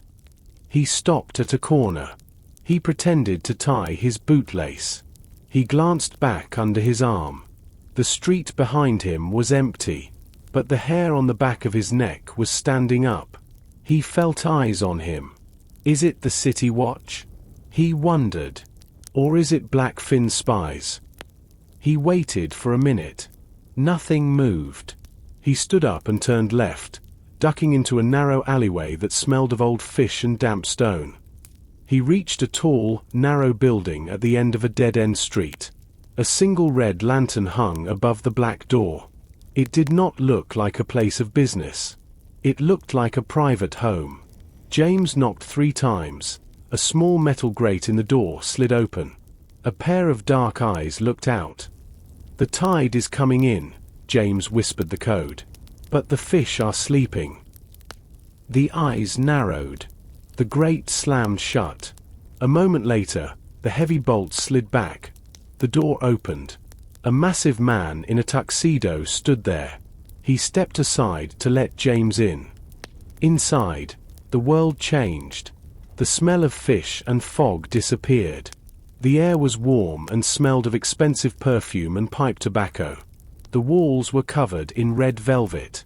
Crystal chandeliers hung from the ceiling. It was the Red Lantern, the most exclusive information house in the capital. Wealthy merchants and corrupt politicians came here to buy secrets. "Madam is expecting you," the doorman rumbled. James was surprised. "Expecting me?" The man nodded. "She knows everything." He led James up a spiral staircase to a private room on the second floor. He opened the door. Madame Rose sat in a high-backed velvet chair. She was an older woman, elegant and sharp. Her hair was silver, piled high on her head. She wore a dress of dark purple silk. She was shuffling a deck of cards. She did not look up when James entered. "You are late, Captain," she said. Her voice was like smoke. "And you smell of the swamp." James took off his hat. "News travels fast, Rose." She finally looked up. Her eyes were green and intelligent. "In this city, secrets travel faster than the wind. I heard a merchant ship escape the blockade by sailing through the Devil's Teeth. I knew only one madman crazy enough to try that." She smiled, but it was a dangerous smile. James walked to the table. "I need help, Rose. I need to find the collector." Madame Rose stopped shuffling. The cards went still in her hands. The room became very quiet. "The collector," she whispered. "That is a dangerous name to speak. He does not like visitors." "I have something he wants," James said. He tapped his chest where the diamond was hidden. "Something unique." Rose looked at him. She studied his face. She saw the exhaustion and the desperation. "Blackfin is tearing the city apart looking for you," she said. "His men are in every tavern. They are offering 1,000 gold coins for your head." "If I sell this item," James said, "I can buy a fleet of ships. I can drive Blackfin away. The blockade will end." Rose tapped a card on the table. She knew the blockade was bad for business. Her rich clients were losing money. "The enemy of my business is my enemy," she decided. She took a piece of paper and a quill. She wrote a single address. She folded the paper and slid it across the table. "He is not in the city," she said. "He is in the old catacombs beneath the West Bridge. He holds a midnight market for special clients." James took the paper. "Thank you, Rose. I will remember this." She shook her head. "Do not thank me. Just survive. If Blackfin catches you, Do not tell him you were here." James turned to leave. He reached for the door handle. "Wait," Rose said sharply. James froze. "Come away from the door." She stood up and walked to the window. She peeked through the heavy curtains. "You were followed." James cursed under his breath. He moved to the window. Down in the street, standing in the yellow fog, was a man. He wore a long cloak, but James saw the flash of a red sash underneath. It was a pirate, and he was signaling to two other men coming down the alley. They were blocking the exit. "They found me," James said grimly. He checked his pistol. "I cannot fight them here. I will bring trouble to your house." Rose pressed a hidden button on the wall. A bookshelf swung open. It revealed a dark, narrow passage. "The servants' tunnel," she said. "It leads to the saws. It comes out near the river." Bam! The front door downstairs shook. Someone was kicking it. "Go!" Rose ordered. "Run, Captain. The clock is ticking toward midnight." James nodded one last time. He stepped into the darkness of the tunnel. The bookshelf closed behind him. He was underground again, running through the veins of the city. The secret tunnel was pitch black. It smelled of dry rot and ancient dust. Captain James ran with his hand against the rough brick wall to guide him. He could hear muffled shouting behind him. The sound of breaking would echoed through the narrow space. The pirates had broken into Madame Rose's room. They would find the open bookshelf in seconds. "Faster," James whispered to himself. He stumbled over a loose stone but caught his balance. He kept moving. The floor began to slope downward. The air grew colder and damper. The smell changed from dust to something much worse. It was the smell of the city's waste. The tunnel ended at a rusted iron ladder. It went down into a deep, dark hole. James did not hesitate. He slid down the ladder, ignoring the rust scraping his palms. His boots hit shallow, moving water. He was in the main saw line. It was a massive brick tunnel that ran beneath the streets like a giant throat.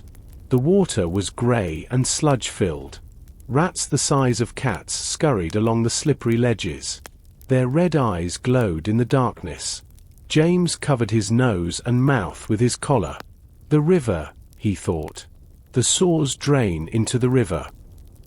He turned right, following the flow of the foul water. Heavy footsteps echoed from the tunnel behind him. "I hear him," a voice shouted. It bounced off the curved walls, making it sound like the enemy was everywhere. He went downstream. "Get him!" Black-fin spies were in the saw. They were tracking him like hounds. James drew his pistol. But he knew he could not fire. The saw was full of methane gas from the waste. A single spark from a gun could cause a massive explosion. It would bring the whole city street down on top of them. "No shooting," he muttered. He holstered the gun and drew his sword.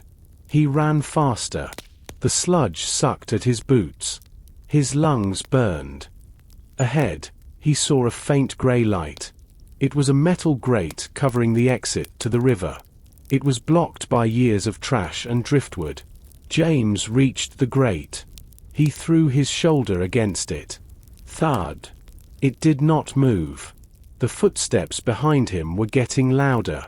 He could see the yellow light of their lanterns reflecting on the wet walls. They were 50 feet away. "There!" a pirate screamed. "Cut him down!" James gritted his teeth. He stepped back and kicked the rusty grate with all his strength. The old iron gave way.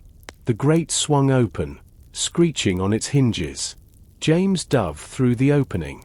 He tumbled down a muddy slope. He landed hard on the soft, wet clay of the riverbank. He scrambled to his feet. He was covered in mud and filth, but he was out. Above him, the massive stone arch of the West Bridge loomed like a sleeping giant. The fog was thick here near the water. He hid in the shadows of a stone pillar. A second later, 2 pirates appeared at the saw grate. They looked out into the foggy night. "He's gone," one cursed. "We lost him in the mist." They did not see James pressing himself against the black stone just 10 feet below them. James waited until their lantern light faded back into the tunnel. He let out a shaky breath. He checked his pocket. The diamond was still safe. He wiped the mud from his face. He looked at the base of the bridge. There, hidden behind a curtain of hanging ivy, was an old iron door set into the foundation. It was the entrance to the old catacombs. A large man in a hooded cloak stood in front of the door. He held a lantern that burned with a strange blue flame. He did not move. He looked like a statue of death. James straightened his coat. He walked out of the shadows and approached the guardian. The man lifted his lantern.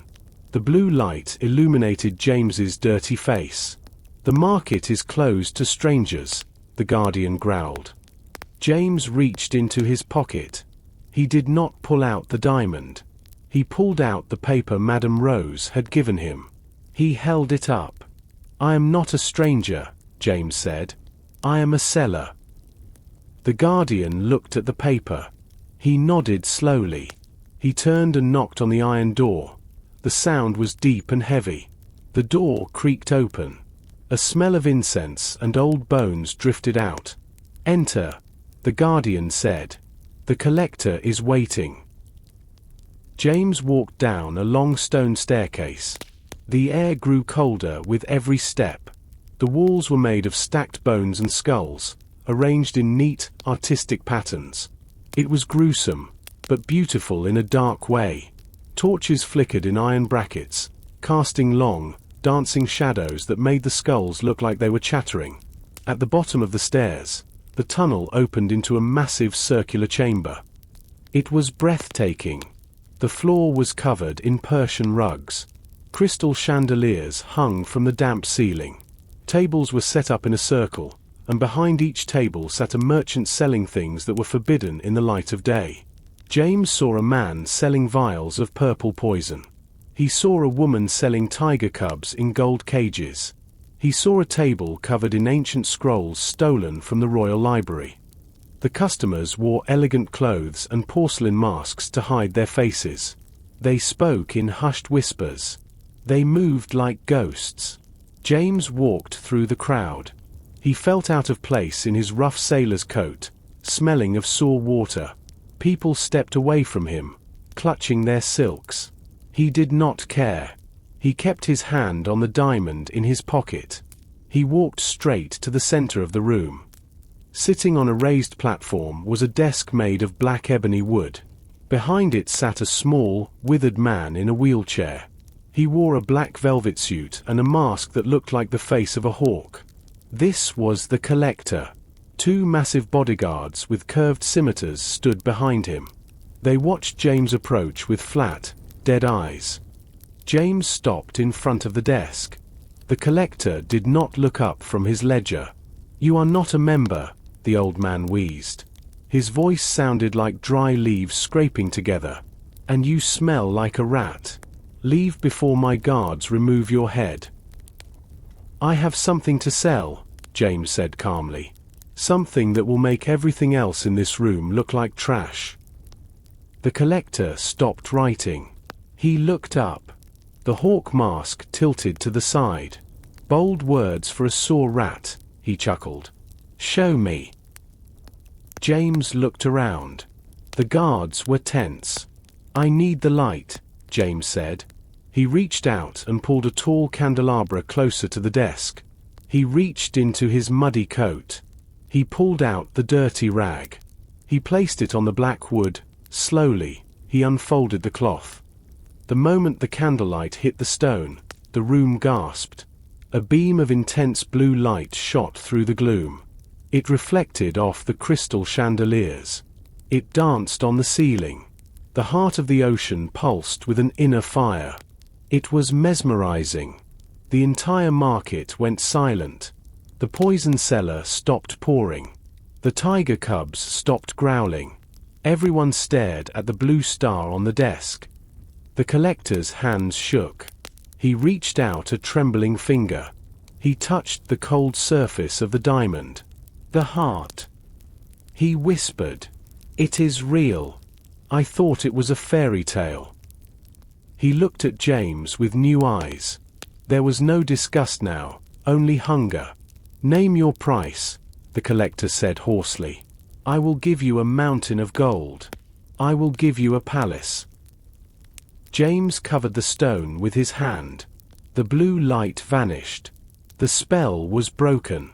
"I do not want a palace," James said firmly. "I need ships. I need guns. I need men who know how to use them." He leaned closer. "I need to break a blockade." The collector sat back. He drummed his fingers on the desk. "You want to fight Blackfin," he deduced. "You are the captain everyone is hunting." James did not deny it. "Can you do it?" he asked. The collector laughed. It was a dry, rattling sound. "I own the debt of the Iron Company, the finest mercenary fleet in the world. They are docked in the East Harbor, bored and unpaid." He opened a drawer and pulled out a heavy gold signet ring and a stack of parchment. "Give this ring to Commander Thorn. He will fight for you. He will fight the devil himself if I order it." "Is that enough?" James asked. "For the stone?" The collector scoffed. "No. That is just the down payment." He pulled a heavy bag of diamonds and rubies from a strongbox under his desk. He threw it to James. "This is for your retirement, Captain. If you survive." James took the ring and the bag. He pushed the blue diamond across the desk. The trade was done. "Pleasure doing business," James said. He turned and walked away fast. He felt lighter. He had the power now. He had an army.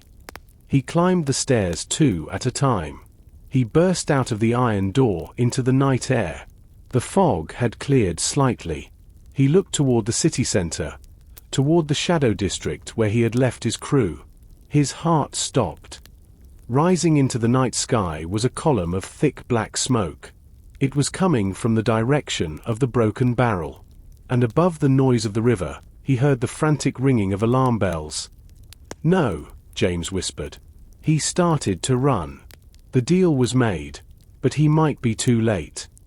Captain James ran like a madman.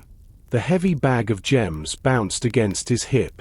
The signet ring of the collector was clenched tight in his fist. He ignored the burning in his lungs. He shoved people out of his way. "Move!" he roared at a cart driver blocking the street. He hurdled a pile of crates. He turned the final corner into the shadow district. He stopped dead. The heat hit him first. It was a wall of hot air. The broken barrel was gone.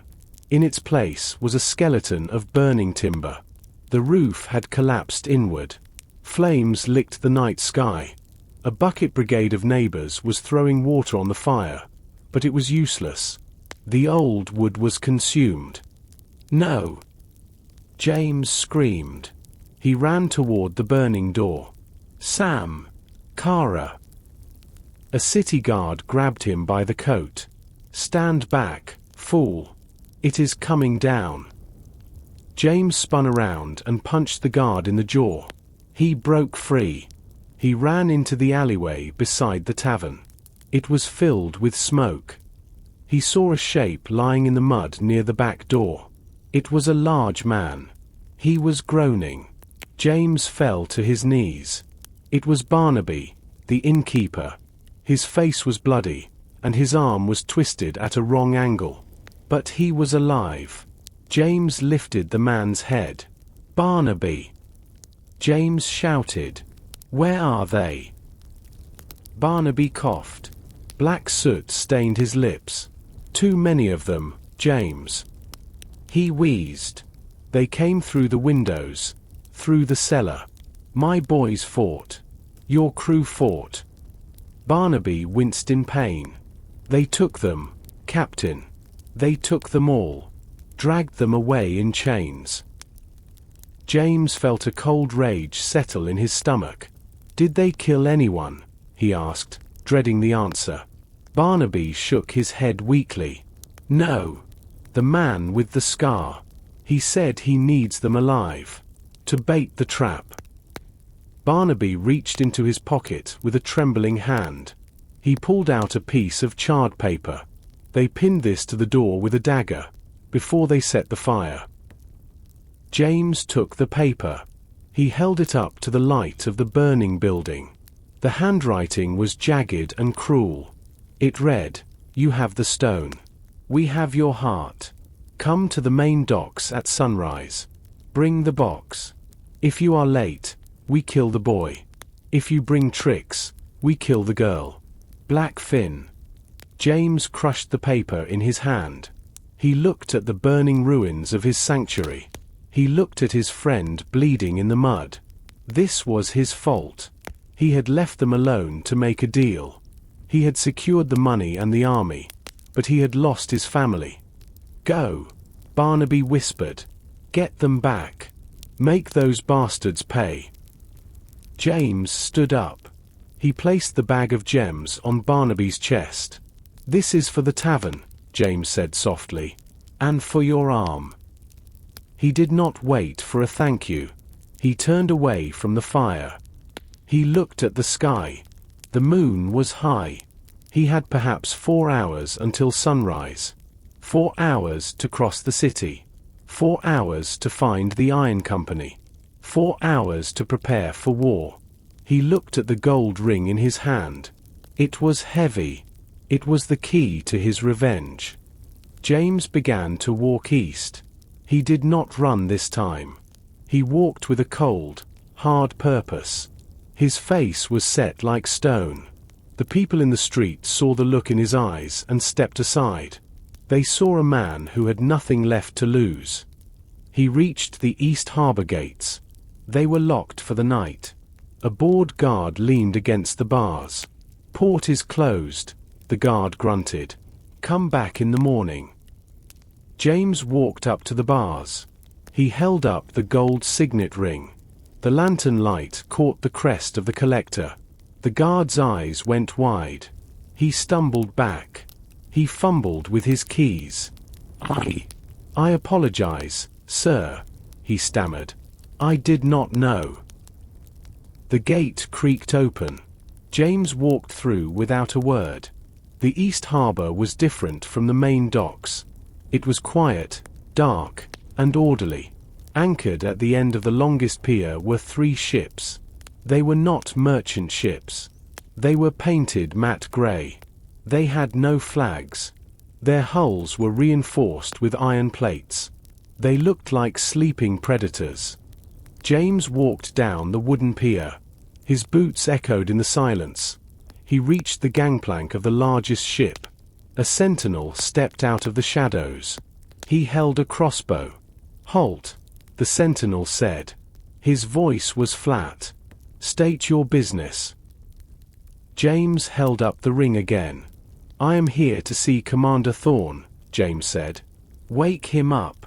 Tell him his contract has been bought." James was led down into the belly of the grey ship. The interior was not like a pirate vessel. It was scrubbed clean. The brass fittings shone. The weapons on the racks were oiled and organized. It smelled of discipline. The sentinel knocked on a steel door. "Enter," a sharp voice commanded. Commander Thorne sat behind a metal table. He was a man made of wire and scar tissue. His hair was cut short, almost to the scalp. He wore a grey uniform with no medals, only silver buttons. He did not stand up. He looked at James with eyes like chips of flint. "You have the ring," Thorne stated flatly. "Give it here." James placed the heavy gold signet ring on the table. Thorne picked it up. He examined the crest. He nodded once. "The collector has paid your fee in full," Thorne said. The Iron Company is yours. We have 3 ships, 400 men, and 50 cannons. Who are we killing?" "Pirates," James said. "A ship called the Dark Shark. And her captain, Black Fin." Thorn's expression did not change. He did not look scared. He looked bored. "Pirates are messy," Thorn said. "They lack discipline. This will be a short engagement." James unrolled a map on the table. "It is not just a sea battle," James explained quickly. "They have hostages. My crew is being held on the main dock. I have to meet them at sunrise to make a trade." He tapped the black iron box hanging from his shoulder. "They think this box holds the diamond, but it holds a brick." Thorn looked at the map. He traced the line of the harbor with a gloved finger. "You go to the meeting," Thorn said. "You keep their eyes on you. You keep them talking." He pointed to the north side of the harbor. "My ships will drift in close to the sea wall. We will lower our sails and use the currents. We will be invisible against the gray stone of the fort until it is too late." "Can you get a shot at the Dark Shark without hitting the hostages?" James asked. Thorn looked at him coldly. "We do not miss, Captain. When you give the signal, we will turn their ship into toothpicks. But you must get your people clear of the blast zone." James nodded. "The signal will be." He looked around. He saw a red flare on the shelf. "When I drop the box," James said, "when the iron hits the wood, you open fire." Thorn stood up. He was tall and terrifying. "At your command, sir." The preparation was silent and swift. The mercenaries moved like a machine. Chains were oiled to prevent squeaking. Gun ports were opened slowly. The 3 gray ships slipped their moorings. They drifted out into the dark harbor like sharks hunting in a pack. James watched them go. Then he turned and walked back toward the city streets. He had a date with the sunrise. The sky began to turn purple, then pink. James walked onto the long wooden pier of the main docks. The harbor was eerily quiet. The seagulls were the only ones making noise. At the end of the pier, a group of men stood waiting. Behind them, the Dark Shark floated menacingly. Its cannons were aimed at the city. James walked steadily. His boots thudded on the planks. He saw them. Kara, Sam, and Ole were kneeling on the edge of the dock. Their hands were tied behind their backs. A pirate stood behind each of them, holding a pistol to their heads. And in front of them, sitting on a barrel like a king, was Black Fin. The pirate captain smiled when he saw James. His gold tooth flashed in the morning light. He stood up and spread his arms. "You came," Black Fin shouted. "And you brought my present." James stopped 20 feet away. He held the black box tight against his chest. He looked at Kara. She was bruised and tired, but her eyes were furious. She shook her head slightly. "Don't do it," her eyes said. "Let them go," James said. His voice was calm, carried by the morning breeze. "I am here. I have the stone. Let them walk away, and I will give it to you." Black Fin laughed. He pulled a long knife from his belt. He walked over to Sam. He placed the cold blade against the boy's throat. Sam whimpered. "Business first, James," Black Fin sneered. "Put the box on the ground. Slide it to me. When I see the blue fire, I will cut the ropes. Not before." James looked past Black Fin. Out in the harbor, near the sea wall, the fog was lifting. He saw 3 gray shapes emerging from the mist. The Iron Company was in position. The trap was set. But Sam was seconds away from dying. James had to time this perfectly. "Show it to me," Black Fin screamed. He pressed the knife harder. A drop of blood ran down Sam's neck. James took a deep breath. He lifted the heavy iron box high in the air. "You want it?" James roared. "Here it is." James slammed the heavy iron box down onto the wooden dock with all his strength. The sound was like a gunshot. It echoed off the stone walls of the harbor. For a split second, everyone froze. Blackfin flinched. The pirates holding the hostages looked down at the box. They expected it to break open and spill diamonds. But before the box even settled, the morning air was torn apart. 3 simultaneous puffs of white smoke appeared from the grey ships near the sea wall. The Iron Company did not miss. The cannonballs whistled over James's head. They screamed through the air like angry hornets. The main mast of the Dark Shark shattered into 1,000 splinters. A second ball punched a massive hole in the pirate ship's hull, right at the waterline. A third ball destroyed the pirate captain's cabin. The enemy ship groaned and leaned violently to the side. The pirates on the deck of the ship screamed as they were thrown into the water. On the dock, chaos erupted. The pirates holding the hostages were distracted by the destruction of their ship. "Now!" James roared. He did not reach for his sword. He reached for the hidden pistol in his sleeve. He shot the pirate standing behind Sam. The man fell backward into the harbor. James sprinted across the 20 feet of wooden planks. He was a blur of motion. Blackfin turned, his face twisted in shock and rage. He swung his knife at Sam's neck. But Sam was already moving. The boy dropped flat to the deck, making himself small. The knife slashed through empty air. Kara did not wait to be rescued. She threw her head back violently. Her skull collided with the nose of the pirate holding her. He let go, howling in pain and clutching his face. Kara spun around. She kicked his legs out from under him. She grabbed his knife as he fell. In one fluid motion, she sliced the ropes binding her wrists. Ole, the giant carpenter, simply stood up. The ropes around his massive arms snapped like thread. He grabbed the 2 pirates nearest to him by their heads. He banged their skulls together. They dropped to the deck, unconscious. James reached Blackfin. The pirate captain scrambled backward, away from the burning wreck of his ship. He looked at James. He looked at the ruined Dark Shark sinking rapidly into the harbor. "You crazy fool!" Blackfin screamed. "You sank the treasure!" He pointed a shaking finger at the iron box lying on the dock.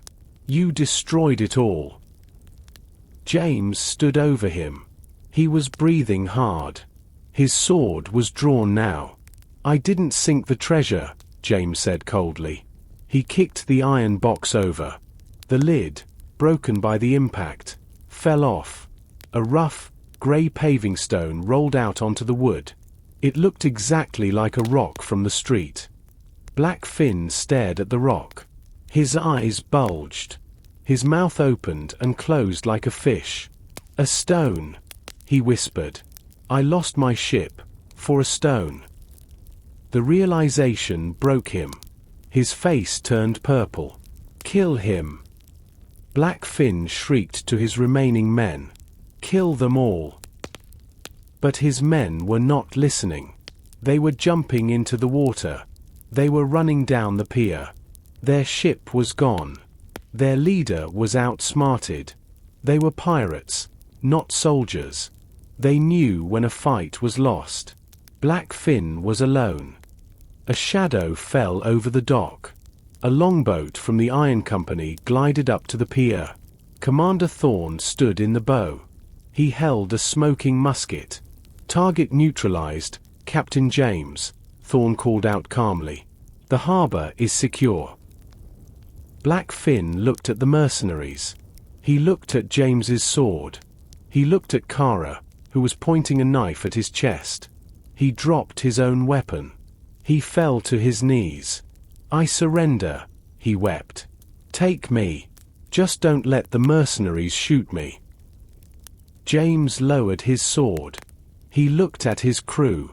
Sam was rubbing his neck. But he was smiling. Kara was wiping blood from her lip. Ole was grinning. They were alive. They were free. "Tie him up," James ordered. "The king will want to have a word with him." Kara grabbed a rope. She tied Black Finn's hands tight. "This is for the sea wolf," she whispered. She shoved him toward the city guards running down the pier. The reign of the Black Fin was over. James walked to the edge of the dock. He watched the dark shark slip beneath the waves. Bubbles and debris rose to the surface. Then, the water went calm. "It is finished," James said. He felt a heavy weight lift from his shoulders. He reached into his deep coat pocket. His fingers touched the cold, hard surface of the real diamond. Commander Thorne did not smile. He did not ask for a thank you. He simply saluted James with a sharp, mechanical motion. "The contract is complete," Thorne said. "The Iron Company departs." He turned on his heel. His men followed him back to the grey longboats. They rowed away silently, disappearing into the morning mist as quickly as they had arrived. They were soldiers of fortune, and their business here was done. On the dock, the city watch was swarming over the captured pirates. Captain Black Fin was being dragged away in heavy iron chains. He was screaming curses at James, but his voice was weak. The fear of the hangman was already in his eyes. James turned his back on his enemy. He did not care about Black Fin anymore. The pirate was yesterday's problem. "Captain," Kara said softly. She touched James's arm. "The king's carriage is coming down the hill. We should not be here when it arrives." James looked up. She was right. If the king found them, he would ask questions. He would ask about the pirate attack. He would ask about the diamond. And James had no answers that the king would like. "Agreed," James said. "We are leaving." He gathered his exhausted, bruised crew. "Can you walk?" he asked Ole. The giant rubbed his head where he had headbutted the pirates. "I can run if there is breakfast waiting," Ole grunted. James smiled. It was the first real smile he had felt in weeks. "Better than breakfast," James promised. "Freedom." They slipped away into the side streets before the Royal Guard secured the docks. They moved through the waking city like shadows. They did not go to the rich district. They went to the stables near the south gate. James pulled the heavy bag of gems from his coat pocket. He pulled out a small ruby. He tossed it to the stable master.